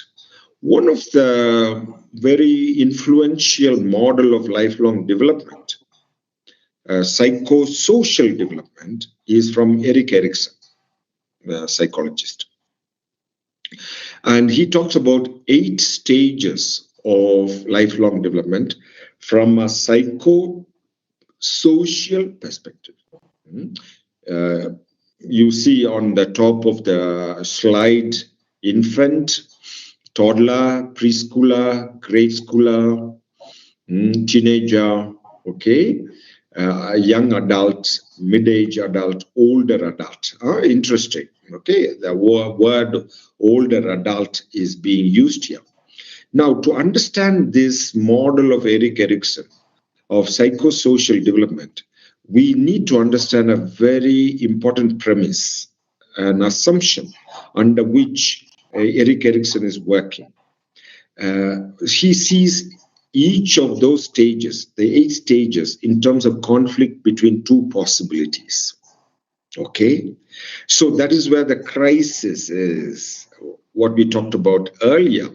The crisis as a stepping stone comes with an inner conflict, a psychosocial conflict that an individual has to negotiate. So if we go back here, at the stage of infancy, particularly in the first 1.5 years, there is experiment. There is trial and error that the infant is going through in terms of trust and mistrust. Who can I trust? Can I trust my caregiver? Will that caregiver be available to me unconditionally? You see, now, toddler from 18 months has more movement. So their world is becoming larger. And so they begin to experiment things, try, they They break things. Now, the breaking things goes with autonomy, exercising of autonomy. How much autonomy can I exercise? And I'm being told, don't do that, don't do that. And when I'm broken, I'm being shouted at. Therefore, there is also conflict between my experiment with my own freedom and autonomy and my feeling of shame and doubt. Can I do this or not? Okay, so now in every stage, I don't want to go through all the 8 stages because that's not our focus, but we are going to focus on the later years of life after 60s.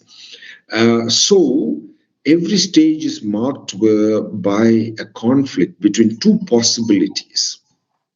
And when this conflict is negotiated well, the effect of that, the outcome of that, even in the words of Erik Erikson, is a virtue.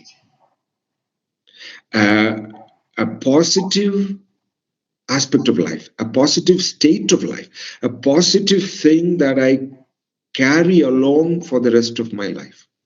So, okay, you can see if an infant negotiates that conflict or that crisis between trust and mistrust, they build hope. And this is where attachment comes, okay? And if they are able to negotiate that crisis between autonomy, how much freedom can I exercise? How far can I go? And the shame that comes with my mistakes and the doubt that comes with strange situations is going to determine how I'm going to use my freedom. That is will, you see? So it goes on like that. And you can see people over 65, that he groups them together. Okay, today we can also go to a 9th stage. Okay, but because people live longer, but he is grouping people above 65 into one category. And so what is the challenge there? In later life, I would say even above 60, the challenge there is between integrity, okay, and I'm not able to see that word. Integrity and despair. Integrity and despair. Okay, now when I have negotiated that integrity and despair, the fruit is wisdom. So what does it mean? What does it mean? So one of the challenges or the crisis that could be happening in the later years of life, the conflict, inner conflict is integrity. I would say integration, more the word integration. That's what the word means here. How I tie up the loose knots that are hanging around in my life in the past. So one of the main tasks, as Erik Erikson sees, in our later years of life is to tie up the knots. There are threads, stories hanging around in my life. There are events. There have been encounters in my life. But the crisis happens in our later years when we are 60 and above. Age is just an indicator, is relative. Is how do I tie up all these threads that are hanging around? How I see a coherent story in my life, how I see meaning behind that story. So integrity is achieved by resolving problems or threads hanging around in my early stages. For example, hurt. I may be angry with someone. If I'm a religious, I'm angry with a superior who made a wrong decision for me when I was in my 30s. But by the time I'm in my 60s, am I able to integrate that? Am I able to own that story? Or is it that I'm still fighting against it? Is it that it is still really causing a negative emotional state for me? Then, okay, if that is not unresolved, if it is not resolved, then I swing to the opposite, despair. But when all these stories are tied up, when I see a bigger picture of my life, then the outcome of that is wisdom. So, my dear friends, old age is no guarantee for wisdom. It is the way I process my younger life that is going to make me wiser in my later years.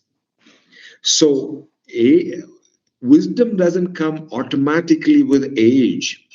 There is an inner process that somebody has to work on. There is an inner work that somebody has to do. And that's what Erik Erikson is pointing out to. Okay, in terms of integration, and not end up with despair. Okay, yeah. So a major question that we ask is, was it all worth it? Was it all worth it? You know, when we are when the sun is setting on our life, one of the important questions that we ask is it worth? Was it worth it? And we are going to see what is going to give that worth in this webinar. Even when we are young, that is going to build up that meaning in our later years. Yes. The second insight that I like to draw from these stage models of development is the moral development, stages of moral development from Lawrence Kohlberg. So there is also faith development, there is psychosexual development, as we know, but I'm only focusing on these two and picking up those that are relevant to over 60s. So Kohlberg sees moral development in terms of how I judge right and wrong, in 6 stages. And these 6 stages are paired into 3 pairs. Stage 1 and 2 become pre-conventional. Stage 3 and 4 become conventional. And stage 5 and 6 are post-conventional. Okay? Conventional is central. Okay? Now, what does it mean of conventional? The social expectation. Okay? So in short, in the early stages, there is fear of punishment and desire for reward. So my moral behavior is determined by avoiding punishment and wanting reward. Then in the middle, by the way, moral development is not very age-based, but one would expect such a development. So when I am, say, a young adult, a young person and a young adult, it is more determined by convention. Okay, my parents want me to do this. Let me just do it. The country, the legal system expects me to do this. Let me just do it. I'm not convinced of that. That is conventional level. Why I behave in a particular way. My university wants me to dress like this. Okay, many of the Catholic universities have dress codes, so but I don't believe in it. Let's say if somebody thinks their moral reasoning that way, they are in the conventional stage. But in the later stage of moral development, one is going from even the punishment-oriented ethics, even from the conventional just because it's a social norm, to basic principles of life. A conviction about universal principles of ethics. It might stay with the sense of justice, sense of fairness, but it goes on to universal principles of ethics, such as what is good for human beings? Does it enhance human life? Those are now the universal principles. So let's focus on the sixth stage. Sixth stage, because that is what is important for us in terms of looking at moral development in later years of life. Definitely, it is beyond fear of punishment and desire for reward. Now, some people never grow up. They have wrinkles in their skin, but in their moral judgment, they could be at an earlier stage. Okay, fear of punishment and desire for, and the six stages, even beyond social and legal constraints. It is beyond what others will think. It is beyond I'm being seen by others, therefore I will behave well. It is beyond that. It is beyond social control. It is beyond my community expects me to do so. Okay? And even going beyond naive sense of justice. Naive sense of justice is, children say, this is not fair, mom. When, let us say, a mother is trying to distribute chocolates, and the mother is giving a full chocolate to a 16-year-old and gives half a chocolate to the 3-year-old, who, let's say, or a 4-year-old who is outspoken. That 4-year-old can cry out, Mom, this is not fair. Now, that's a naive sense of justice. And it is based on equality, not equity. But the sixth stage is really in moral development. So in later years, our moral reason is drawn from our personalized universal principles, considering the impact of one's choices on others. Okay, and considering what is good for humanity, what is good for the community, what is good to enhance lives of people. That is the moral judgment. Yeah, recently I came across a phrase that when you live with saints in a community, you become a martyr. Okay, so say a saint in the community makes others a martyr. Now, I have been a religious with Salesians of Don Bosco 40 years. Exactly 40 years ago, I made my first profession. I'm not counting the years of aspirancy or postulancy or novitiate. As a professed member, I've been 40 years. And definitely, I have come across older Salesians, my fellow Salesians and priests at later years of life, whom I like to imitate.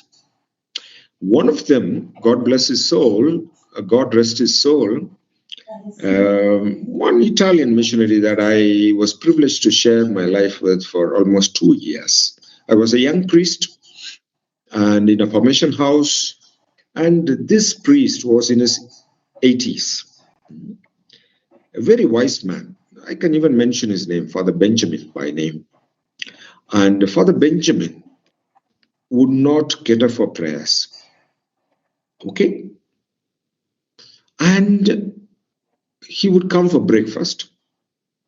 He would join us for breakfast. Then after breakfast, he would go and say his prayers and celebrate Mass.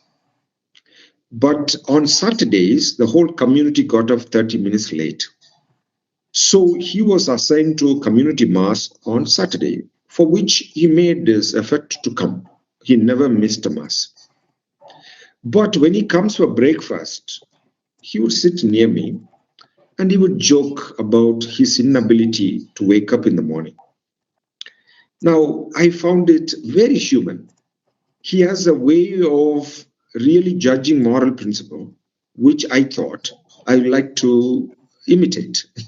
It's not a question of waking up or not waking up in the morning. That's not the point. I wish I would still wake up in the morning for my prayers. But the point of how he judges his own behavior and very serene about it.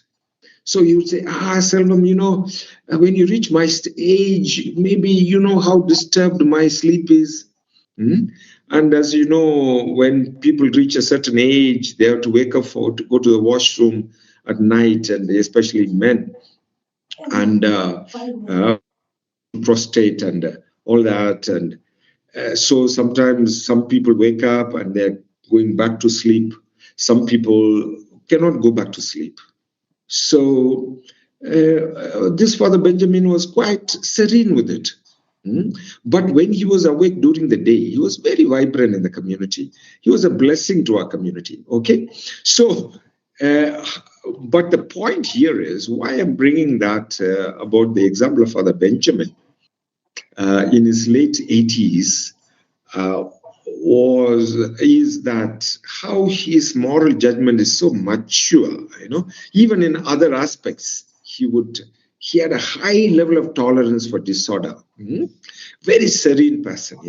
Okay, I suppose that's a virtue that I like to. That's not my virtue yet. That is what I like to imbibe. However, having said all those stage things, one of the dangers of understanding human development in terms of stage is to understand it in terms of how butterflies develop or frogs develop. Okay, yeah, that is a sort of, though it is a cyclic in terms of generation, it is linear within a generation. You see, it is cyclic in intergenerational development, a frog, which is also human, by the way. Okay, we go through these stages. But when it comes to psychosocial development, my dear friends, psychological models of development should not be absolutized. Sometimes even formaters. Let us say if a 60-year-old man is looking for friendship, it does not necessarily mean that he didn't have friends during adolescence. Okay. No, human beings are very dynamic. Human beings are very dynamic. And it is not that our development is linear from stage to stage. We go one step, we revisit the previous stages, and it's very dynamic. And human beings are unpredictable. Therefore, psychological models of development, especially stage models of development, whether it is psychosexual of Freud, whether it is psychosocial model of Erik Erikson, whether it is cognitive model of Piaget, which our next presenter might touch, or moral development of Kohlberg, or faith development of Fowler, let us not understand those models as butterfly, stages of butterfly, or tadpole to frog. Human beings are dynamic. So a true psychologist, if at all you apply psychological theories in understanding yourself and others, you need to be very flexible. We need to consider and uphold and enshrine the mystery of the human person. Okay, yeah, but these models give us some insight. All right, before we go ahead, any more questions? Sister Sophia, over to you for a short question and answer break. Yes, please. If we have any questions, kindly post them on the chat. Otherwise, we are doing well. We do not have questions till now. Okay, so one way of fighting boredom in online sessions is Q&A. Keep typing, yeah. And we are still left with two short sections, but important sections. They are like the climax, and we have about 45 minutes. And I need some time for Q&A at the end. But so let me go ahead. So, Sister Sophie, is there any question? Yet? No, not yet. Okay, thank you. Thank you. So change and continuity in later years. Change and continuity. What elements could be changed? What elements could be continuous? And how we can deal with change and continuity, even drawing insight from some psychosocial theories. Elements of change and continuity in later years. In terms of physical and cognitive dimension, I think the change that one has to accept is decline in physical strength. And it depends, somebody can be physically strong even in the later years, but generally there is a decline in physical strength in terms of movements, physical movement, the speed with which you may move, difficulty in climbing stairs, for example, because your muscles are not flexible anymore,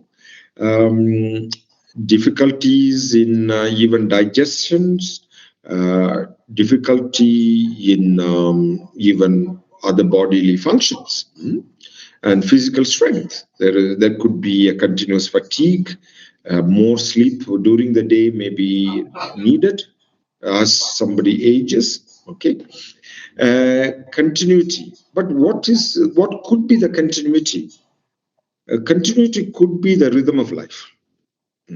Continuity in cognitive resilience, not to go in a downward spiral, especially in the cognitive resilience. One of the debates, I hope, I'm sure Dr. Churu will deal with it in the next session after 2 weeks, is the cognitive aspects of later years. And one of the questions that psychologists ask is the failure in memory that is attributed to old age because of degeneration of neurons, or it is motivation, or it could be both? Okay, so there could be some degeneration of neural cells in the brain, not necessarily also because of cell division that we talked about, but also lack of movement restricts blood flow to the brain. So when blood flow, because blood is the one that carries nutrients and oxygen to the brain, when the brain is slowly deprived of blood flow because of restricted movement and lack of exercise, and then it could also contribute to the neural degeneration, not only because of cell division. Do you know that 25% of the food that we eat goes to the brain? Yes, all the food goes to the stomach, but the energy drawn from that food, 25% is used by less than 1.5% of our body mass index. That's a brain. So brain needs a lot of energy, nutrients, and oxygen flow. But when this is restricted, the neurons could degenerate, and that could have impact on cognitive functions. On the other hand, if somebody is able to keep their blood flow to the brain even, keep their motivation high to learn, then they could slow down that senescence process of the neural cells. Okay, so one of the motivation factors, I have survived all these years, I have lived 60 years, I have lived 65 years without knowing this, without, so why should I make an effort? This same Father Benjamin that I told you about earlier, I was in charge of timetable in the house because I was Dean of Students and Dean of Academic Dean as well. As a formation house, I was in charge of overall order and all that. So timetable was under my docket. So whenever there was a change of timetable, I would go and tell Father. Personally, I would go. Those days there was no even phone, and respecting his age, I would personally go and explain it to Father Benjamin. And he would take a note and he would write the change and drop it near the door or drop it on the floor, then he would say, now I'm forced to look at it. Now I cannot forget. And at the age of 80, Father Benjamin could write Swahili sermon on Wednesday, memorize it, and deliver it on Sunday as if he knows Swahili. He comes out of the church, you talk to him in Swahili, he cannot engage in a conversation. But when he preaches in Swahili, he will preach as if he knows it. Memory. So, okay. Now, social roles and engagements change. Yes, our roles can change, and we have to be ready for that. We need to be prepared for it. For professionals, it comes through retirement. For married people, they will see what they call emptiness, especially in urban societies where there is nuclear families. Children are now getting married and going away. And that's a sad thing in a sense. I would encourage intergenerational families. Okay, so that the emptiness is not a problem for the later years. But in terms of continuity, there is a need for, to maintain continuity. Just as in the physical and cognitive dimension, there is a need to make an effort to maintain the rhythm of life. In social engagements, there is a need to maintain friendships and family relationships. You may not be able to go for all the functions, and even sometimes functions can become tiring for people in later years, depending on their age, but friendships could be maintained. And sometimes I have seen people, they call somebody and said, we have not met for a long time. Come to my place, let's meet. Some of you might know Father Clergy. He lives in the Gong Bishop's house. Sometimes he calls me, I'm a student, and sometimes he calls me, he texts me, Selvam, you're not come to see me for a long time, come. And sometimes it's long since I went. Anyway, I feel guilty about it, but I hope he is well. And he would call me because he values the friendship, you see. So then I would go and spend a Sunday afternoon with him, talking. Of course, he would have his favorite ideas. So he's over 90s now. He's in his late 90s. So friendships, how they can keep friendships. In terms of identity, when our responsibilities change.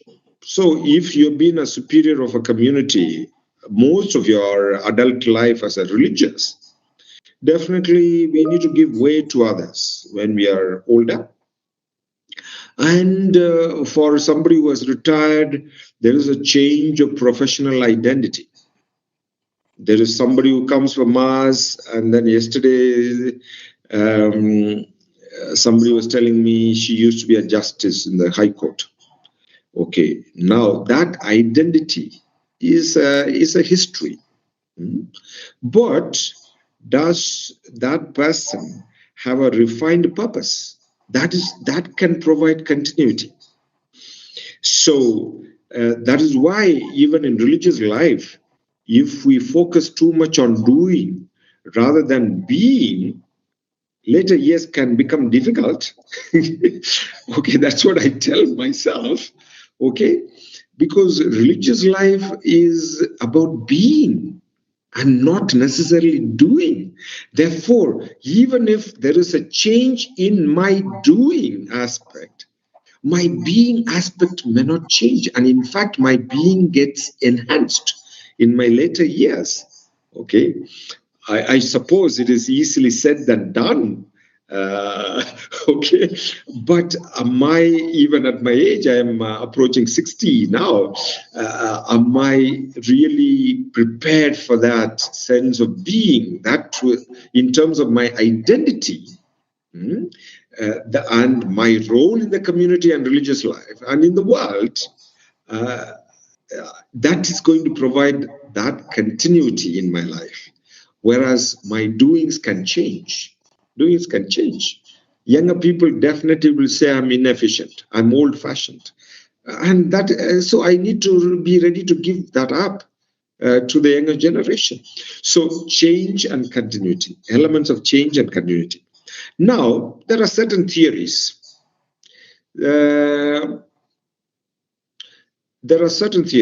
One theory is called continuity theory. They say, you can see the author down, normal aging is marked by continuity of similar activities, relationships, and engagement that individuals had throughout their life. Normal aging. What is this normal aging?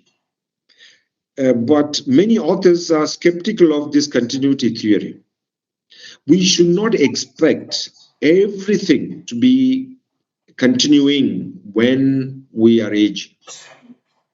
That would lead to disappointment and disillusionment and disgruntled state of living. So there are things like, I remember some of my professors, even in Tangasa. Let us say somebody used to go on a bicycle as an exercise. When he's in his 80s, can he go on still biking? Now, if he adapts his exercise rather than biking, if he goes walking, he's still doing exercise, but may not be having the thrill of biking, but he can still keep walking. But unfortunately, if he continues cycling or biking at the age of 80 and above, he could have a fall and he is not able to walk. Do you see? So similarly, playing football. Playing football. Yes, somebody, a Salesian, is used to playing football all his life. Now, in his late 70s, he plays football, he has a fall, he breaks his hand, he breaks his hip, and then he has more trouble in the later years of life because he was not ready to mentally embrace that change because he wanted to maintain continuity. So it is the same with food habits. Okay, it is the same with relationships. Okay, and the amount of relations you will have, all that, and in terms of work, even in terms of amount of work. So people who hold the continuity theory, okay, hold that normal aging can be maintained by continuity. But to balance that, it is also being challenged, even in that book of adaptation. There is need for adaptation. Yeah, there are certain elements that have to change. You may be active, but the activities change. So there is another second theory called activity theory. What this activity theory says is you may not do the same things, but you need to embrace some physical activities and social activities, which will yield life satisfaction in later years. Okay, but it may not be universal. In some cultures, it may not be possible.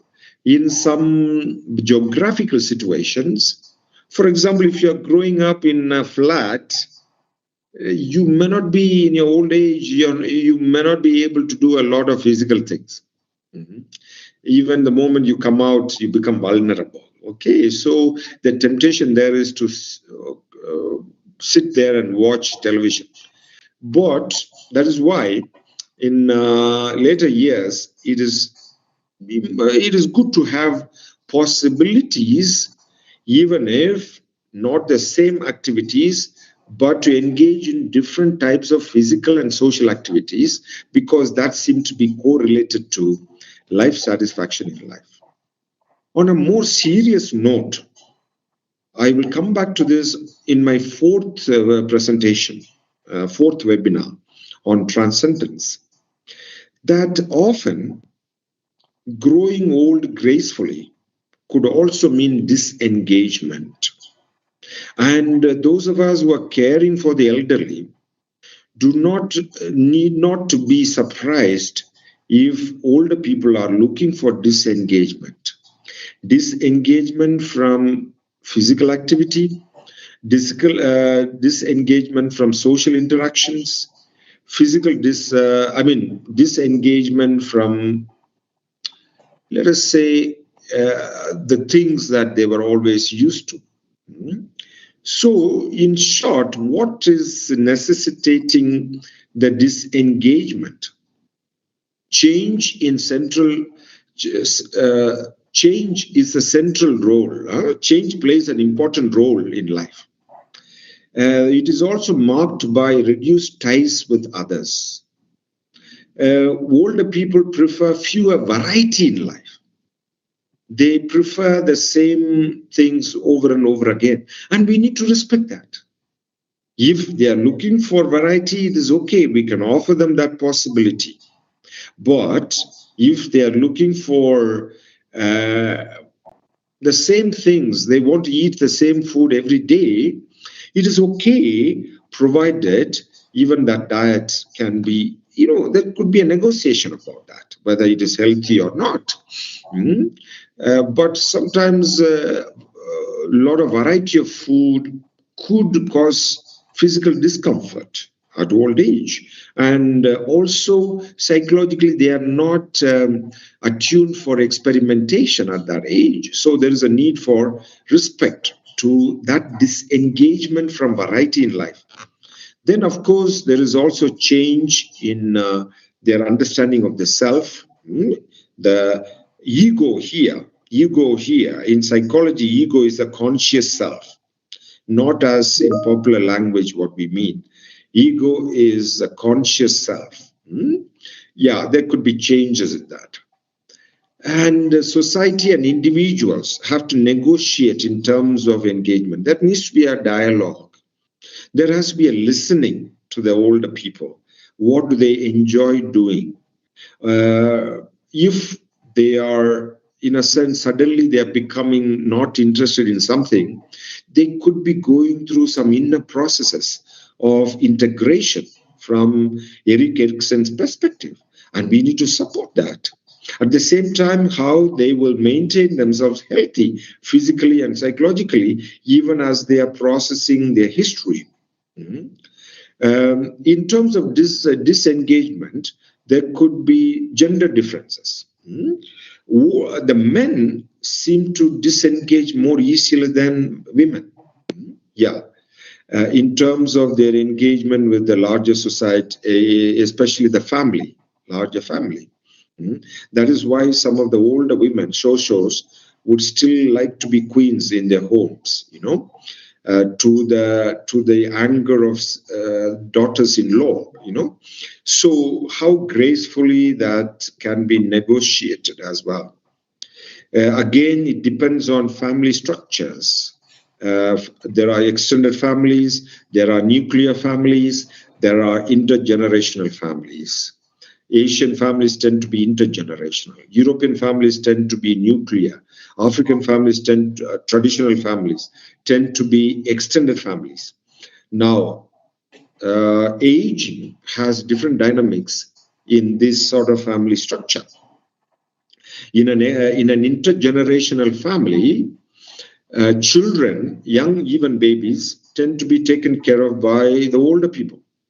Babysitting. They do a lot of babysitting, older people.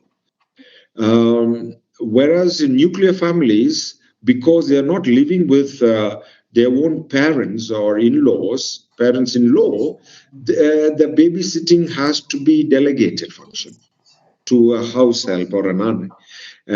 And in Europe, it becomes expensive to do that. So a couple tend to have less children or no children, you see. So that is the whole dynamism around it.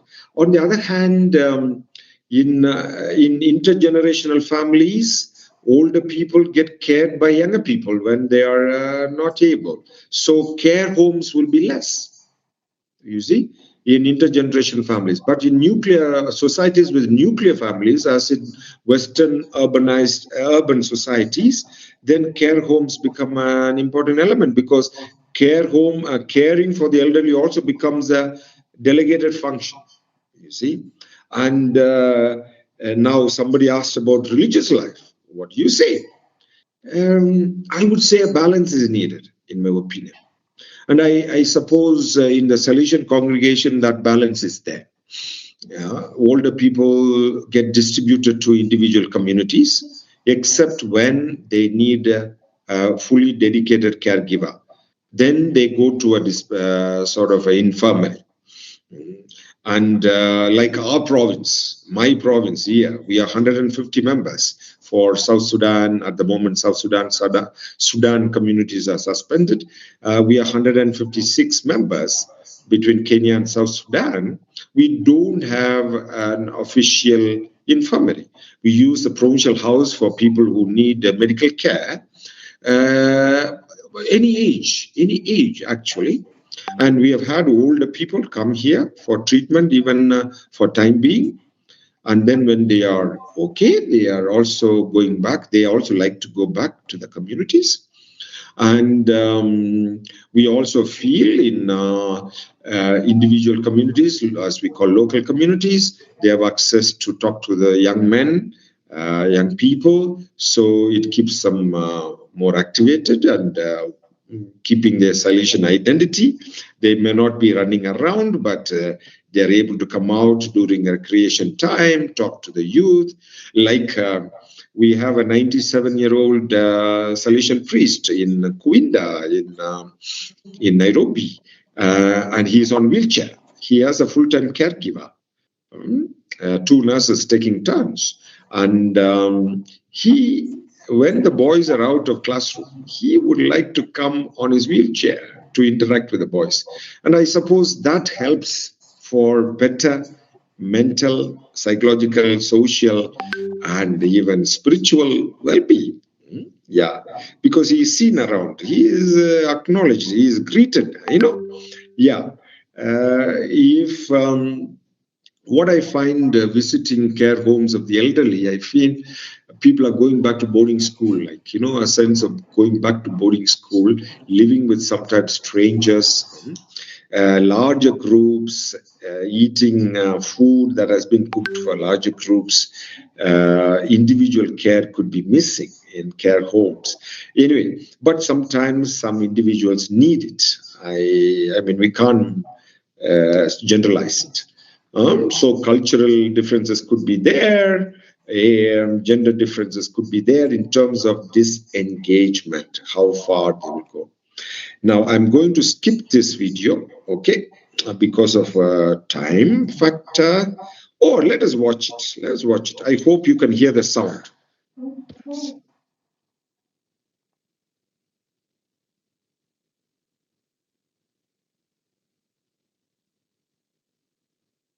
I grew up white, secular, and middle class in 1950s America.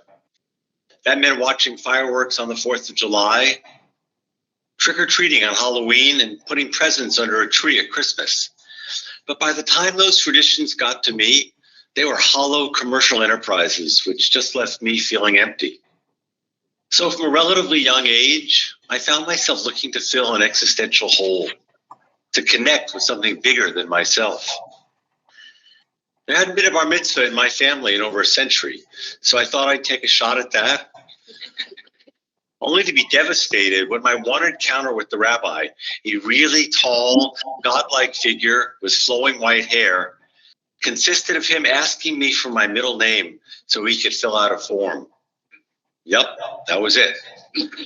So I got the fountain, but I didn't get the sense of belonging and confidence I was searching for. Many years later, I couldn't bear the thought of my son turning 13 without some kind of rite of passage. So I came up with the idea of a 13th birthday trip. I offered to take Murphy anywhere in the world that had meaning for him. Now, let me comment about that 13. Since most of us could be Christians, Jesus got lost at the age of 12 in the temple. Now, what is significant about the age of 12 in the Jewish tradition? The age of 12 is a preparation. Going to the temple in Jerusalem was a preparation for the initiation ceremony that Jews have even up to this day, called bar mitzvah. Bar mitzvah takes place at the age of 13. So that is what this gentleman has been describing, what happened to him at the age of 13. And so for his son, he wanted to do something meaningful at the age of 13 as an initiation ceremony. You see, the Jewish boy, he's even as Jesus was, circumcised as an infant. Okay, whereas initiation, the bar mitzvah ceremony, is being initiated to read the Torah. But this gentleman, he is giving an example of how a young person, when they reach adolescence, pre-adolescence and adolescence, is that stage of life is marked by an initiation ceremony or rite of passage. Now, should we need a rite of passage for later years? That is his reflection, okay? Should there be, for lay people, sometimes retirement can be the rite of passage. But for religious, what is this rite of passage marking the later years of life? And of course, that rite of passage does not necessarily mean end of life, just as retirement does not mean end of life. And a lot of people seek second careers. When I was leading the master's program in Tangaza for counseling psychology, I always used to remark there were two types of people, students. One were priests. The second group was women in their 60s. Some of them are retired already. Some of them were preparing for retirement, and they take counseling course, so that counseling is an interesting profession in the later years of life, because there is wisdom and there is trust on the part of the client. So now, a rite of passage for later years of life. A budding young naturalist who loved turtles, he immediately settled on the Galapagos. And when my daughter Katie turned 13, she and I spent 2 weeks at the bottom of the Grand Canyon, where Katie learned for the first time that she was powerful and brave. Since then, my partner Ashton and lots of our friends and relatives have taken their kids on 13th birthday trips, with everyone finding it transformative for both the child and the parent. I wasn't brought up saying grace, but for the last 20 years, we've been holding hands before every meal. It's a beautiful bit of shared silence that brings us all together in the moment. Ashton tells everyone to pass the squeeze, while she assures them it's not religious. So recently, when my family asked me if I could please do something with the more 250 boxes of stuff that I've collected over a lifetime, my ritual-making impulse kicked in. I started wondering if I could go further than simple death cleaning. Death cleaning is the Swedish term for clearing out your closets, your basement, and your attic before you die, so your kids don't have to do it later. I pictured my children opening up box after box and wondering why I'd kept any of that stuff. And then I imagined them looking at a specific picture of me with a beautiful young woman and asking, who on earth is that with Dad? And that was the aha moment. It wasn't the things I'd saved that were important. It was the stories that went with them, that gave them meaning. Could using the objects to tell the stories be the seed of a new ritual? A rite of passage, not for a 13-year-old, but for someone much further down the road. So I started experimenting. I got a few dozen things out of the boxes. I put them out in the room, and I invited people to come in and ask me about anything that they found interesting. The results were terrific. A good story became a launching pad for a much deeper discussion in which my visitors made meaningful connections to their own lives. Darius asked me about a Leonard Peltier t-shirt that I'd worn a lot in the 80s that sadly is still relevant today. Our conversation moved quickly from the large number of political prisoners in American jails to Darius wondering about the legacy of the Black liberation movement of the 60s and how his life might be different if he'd come of age then instead of 30-odd years later. At the end of our conversation, Darius asked me if he could have the t-shirt, and giving it to him felt just about perfect. As these conversations established common ground, especially across generations, I realized I was opening a space for people to talk about things that really mattered to them. And I started seeing myself with a renewed sense of purpose, not as the old guy on the way out, but as someone with a role to play going forward. When I was growing up, life ended for most people in their 70s. People are living far longer now. And for the first time in human history, it's common for 4 generations to be living side by side. I'm 71, and with a bit of luck, I've got 20 or 30 more years ahead of me. Giving away my stuff now and sharing it with friends, family, and I hope strangers too, seems like the perfect way to enter this next stage of my life. Turns out to be just what I was looking for. A ritual that's less about dying and more about opening the door to whatever comes next. Thank you.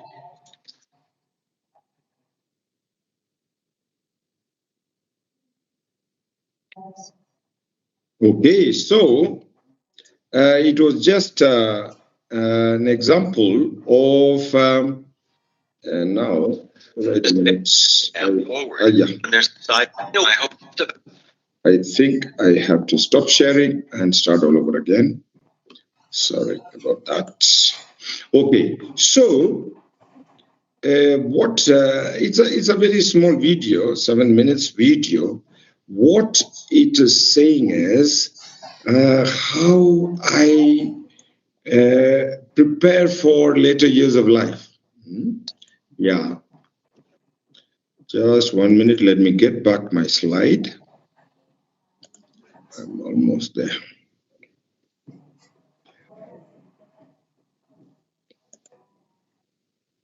Okay. Father, we have 15 minutes more and we have a few questions. Yes, and I'm going to the last part, okay? Yeah. Okay, thank you. All right. So scenarios that could be avoided in later years. Emotional scenarios. Bitterness, giving up, self-pity. Bitterness out of hurt, regret, negativity.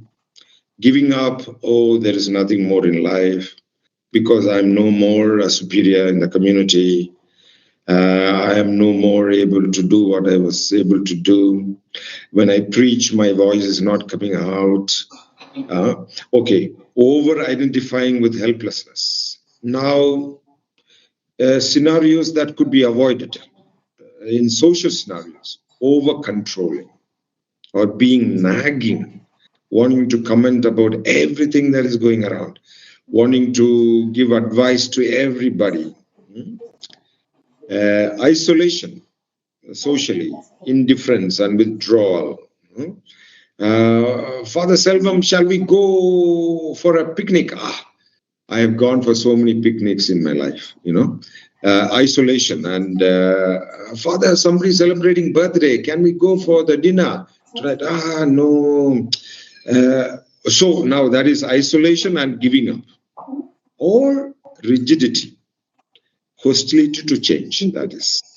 Any change in the community timetable, changes in the way province will take its priorities, in family people, changes in the way children might manage their property, Okay, so now interventions.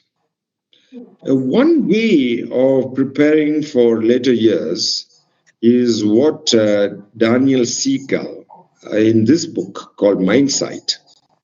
So if you want, I hear that it is available on PDF, even online. He talks about vertical and horizontal integration of the brain. What does he mean? You see, our brain vertically has 3 layers. The basal brain is responsible for survival. Limbic brain, or the midbrain limbic system, is responsible for emotional and processing and even memory that is based on emotions, and also bonding. And neocortex is for the rational and logical thinking, memory, all that. So he talks about, very often when we are young, our reptilian brains are very strong because it is about survival. The danger that can happen in later years is our reptilian brain can take over. So we need to balance it with the 2 other layers, and especially the prefrontal cortex. Okay, and he offers exercises. For example, just breathing in and out, and feeling your whole body at the same time, and all that. So then horizontal integration. He talks about horizontal integration because our brain has 2 hemispheres. Okay, right brain and left brain. Usually, of course, every activity is whole brain activity, but there are preferred activities. Our right brain tends to be more creative, more intuitive. Left brain tends to be more orderly, more analytical. Often, when we make decisions in our adult life, we tend to use one brain rather than the other in terms of the left and the right. But the integration is needed. So breathing exercises again can help. Now, the second intervention in terms of integration that Erik Erikson talks about is writing your story, writing your autobiography, or drawing pictures from your life and seeing the larger picture and the coherence of life. This is one of the exercises I give for people during retreats, and this is my own drawing of my life history, Yeah. And so when I did this, and when I keep going back to this, sometimes mentally, sometimes physically, I really see a coherence in my life. Yes, I have my personality to deal with. I have my default functioning, that the way I work. But at the end of the day, it is the integration of our life story that gives us serenity, that makes us sleep soundly. So one of the other interventions that one can go through in preparation for later years and during in later years is to do systematically, either by writing, journaling, or by drawing or doodling our own life stories.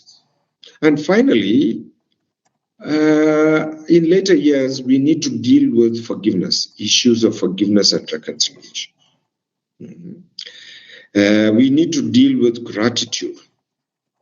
We need to build habits of gratitude, being grateful for what is happening around me, rather than going by our reptilian brain that tells us this is not okay, this is not okay, So one of the things that people can do, even as we approach later years, is to write gratitude letters, writing letters or sending messages to people who have played a key role in our life, in gratitude, giving gifts or whatever, symbolic gifts.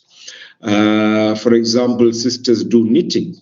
Why not knit a scarf or something for someone that has played a very important role in your formation period, even if this person was not very friendly with you, but you recognize as you age or as you grow older that, after all, it was not that they were against me, but they had an important role to play in my life. Now, that is gratitude visits, gratitude journaling.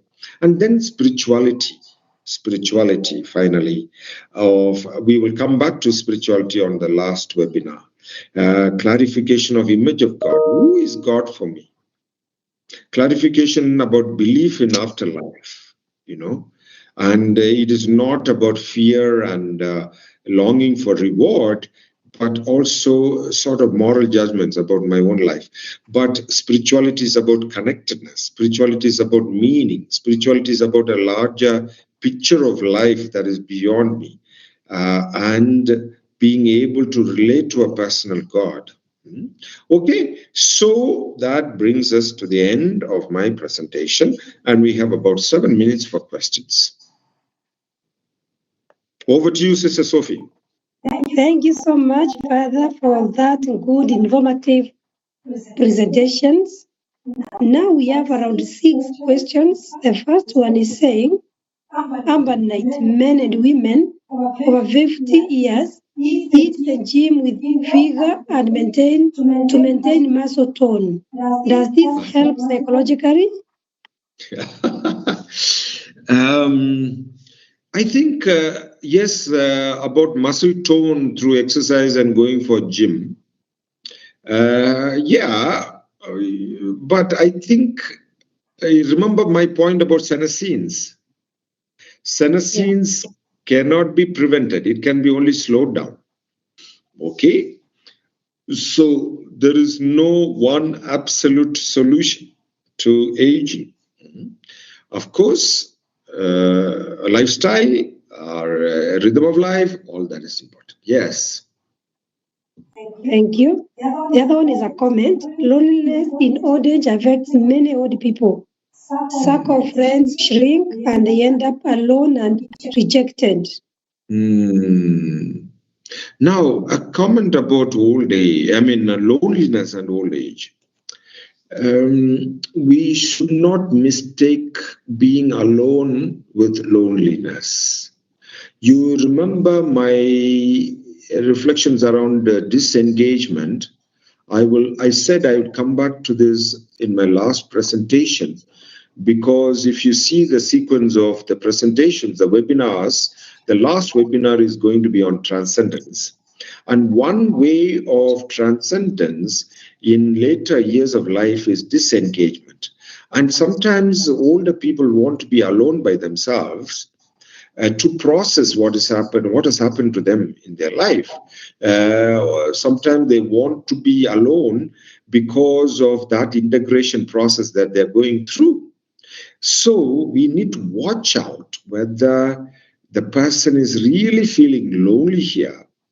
So if they are alone and they're okay with it, and they're not showing other symptoms of depression, like negativity, loss of energy, loss of appetite, and discrepancy in their sleeping pattern, talking about self-harm, including death. Now, those are signs of depression. So if they're alone and they are not showing signs of depression, I would say we need to facilitate that. And sometimes even I used to do that with my dad. My dad passed on at the age of 87. So whenever I used to go home, I used to just sit near him in silence. So he would tell me some stories from my childhood, the same stories anyway. And he would tell me about my mother, very fondly remembering her, and about different children. But there are times when we would not speak at all. We would just sit close by. Because when I went home, that was my way of bonding with him.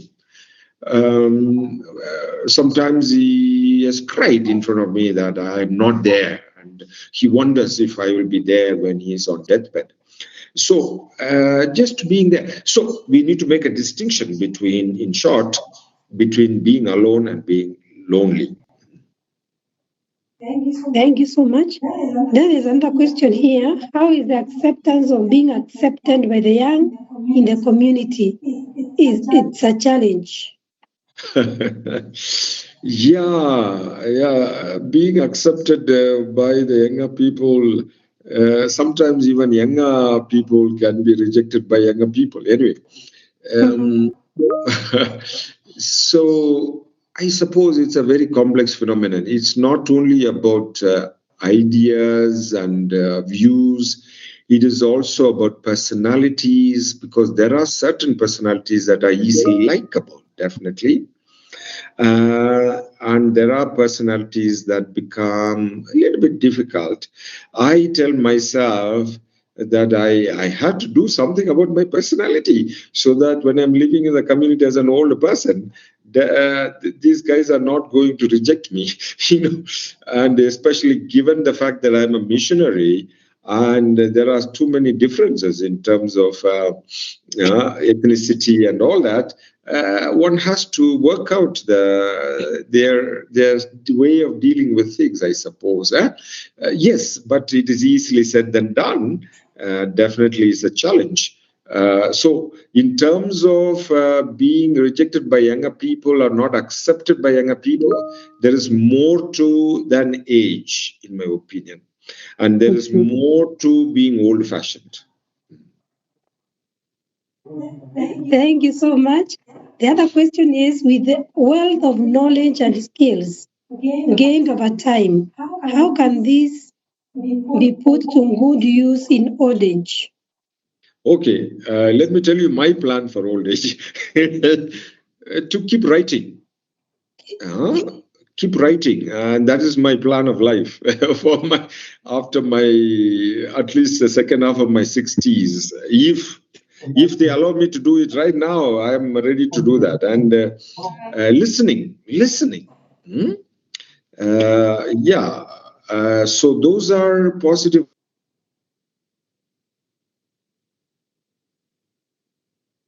We are commuted, Emma.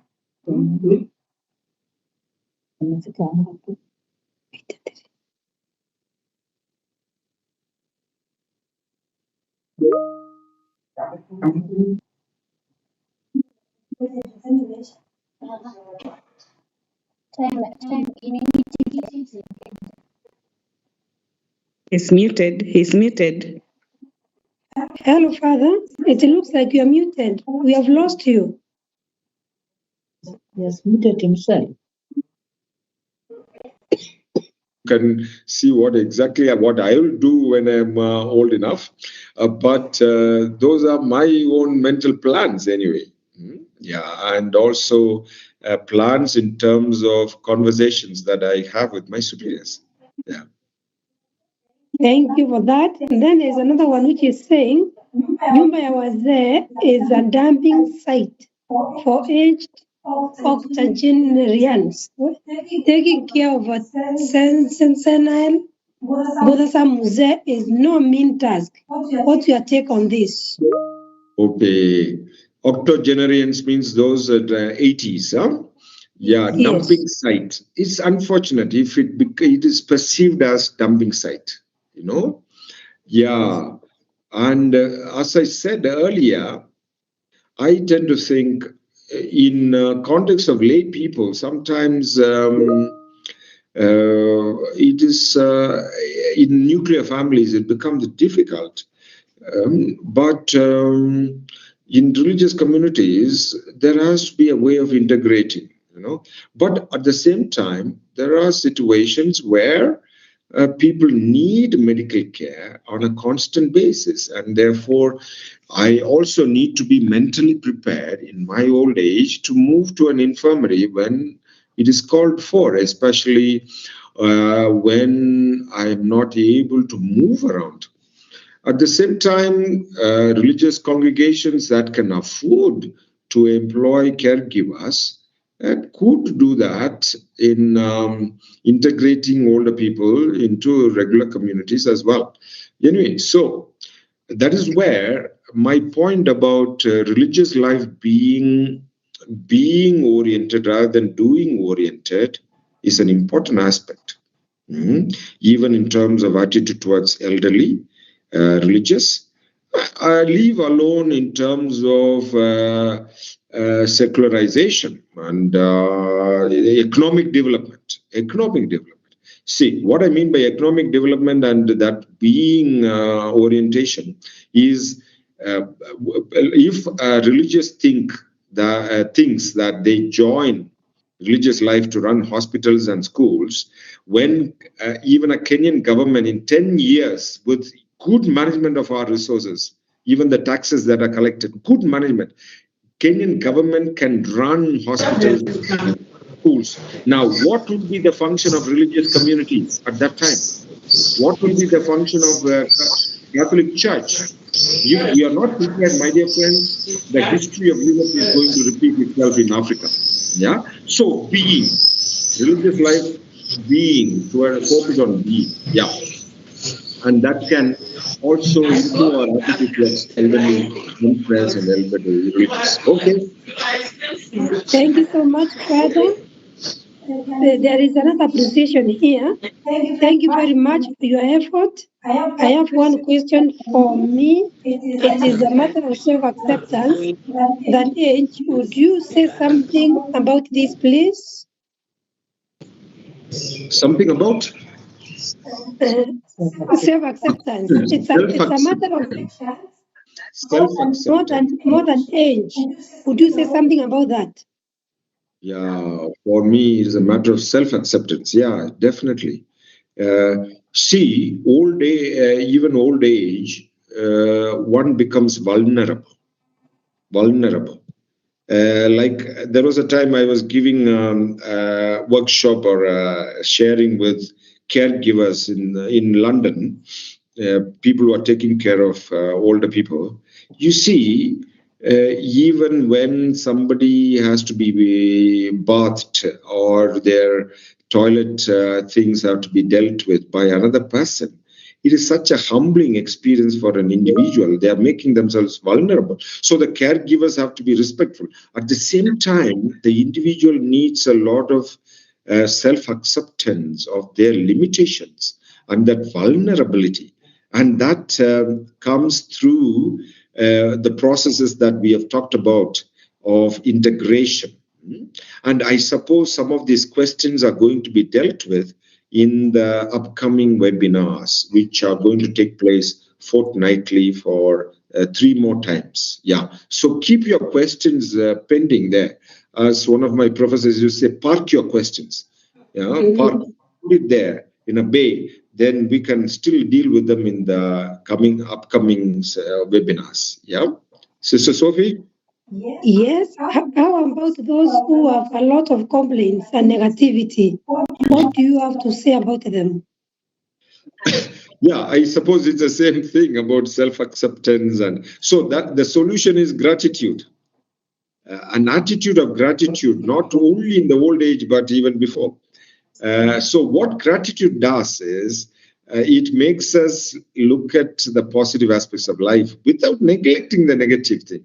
You know, our brain is hardwired to look at and remember negative experiences. And when we are swayed by that, because the survival instinct, then that is where the negativity comes from. So we need to develop attitudes of gratitude. Yeah. The last question was from the YouTube friends. It is saying, kindly advise on care and giving process and certification for developing countries. I think I have commented about some of them. For me, it is not about development. It is about how we maintain family structures and religious community structures in terms of caregiving. If development is identified with urbanization and capitalism, then we go into nuclear families. And in nuclear families, then just as we delegate child care, we also tend to delegate care for the elderly. So that is going to be a pity. Both ways, child care being delegated as well as care of the elderly being delegated is a pity for the society. Thank you so much, Father. I think we are done with the questions. And we say a big thank you. We as CASAK, we are very grateful for those insights. I hope we have been able to impact a lot of knowledge, a lot of information, which will be very helpful for each one of us. I want to appreciate everyone who has been here listening and very patiently listening to us. And we also thank the YouTube friends who have been watching us on the YouTube. We are very, very grateful. And we also thank the Hilton Foundation, which is really supporting us as CASAK. So thank you so much, everybody. Let us meet after 2 weeks For this kind of webinar. for the next series of webinar. So thank you so much. We request you to fill in the evaluation forms, and we're also encouraging you, if those who can, you fill in the registration form. We are training caregivers, so kindly we are posted it all over. It's a 6-month course, and it is online. Only the 2 weeks, the final 2 weeks we have on site. It is very interesting, so you are most welcome to train with us. And if you need any clarification, you can call the number. It is indicated on our flyers. So thank you so much. Let us have a good evening. We conclude by glorifying the Lord for what it has been. As we pray, glory be to the Father, and to the Son, and to the Holy Spirit. It was in the beginning, As now, Yes, Lord. and always. amen. In the name of the Amen. Father, and of the Son, and of the Holy Thank Spirit, you, amen. Thank you so much, Amen. everybody. Thank you. Thank you. Thank you. Karibu sister. Thank you, sister. Good evening to you all. Good evening. Good evening. Let us meet in the next 2 weeks. Thank you. Thank you, Father. Greetings from South Africa. Wow, thank you so much. Hold on.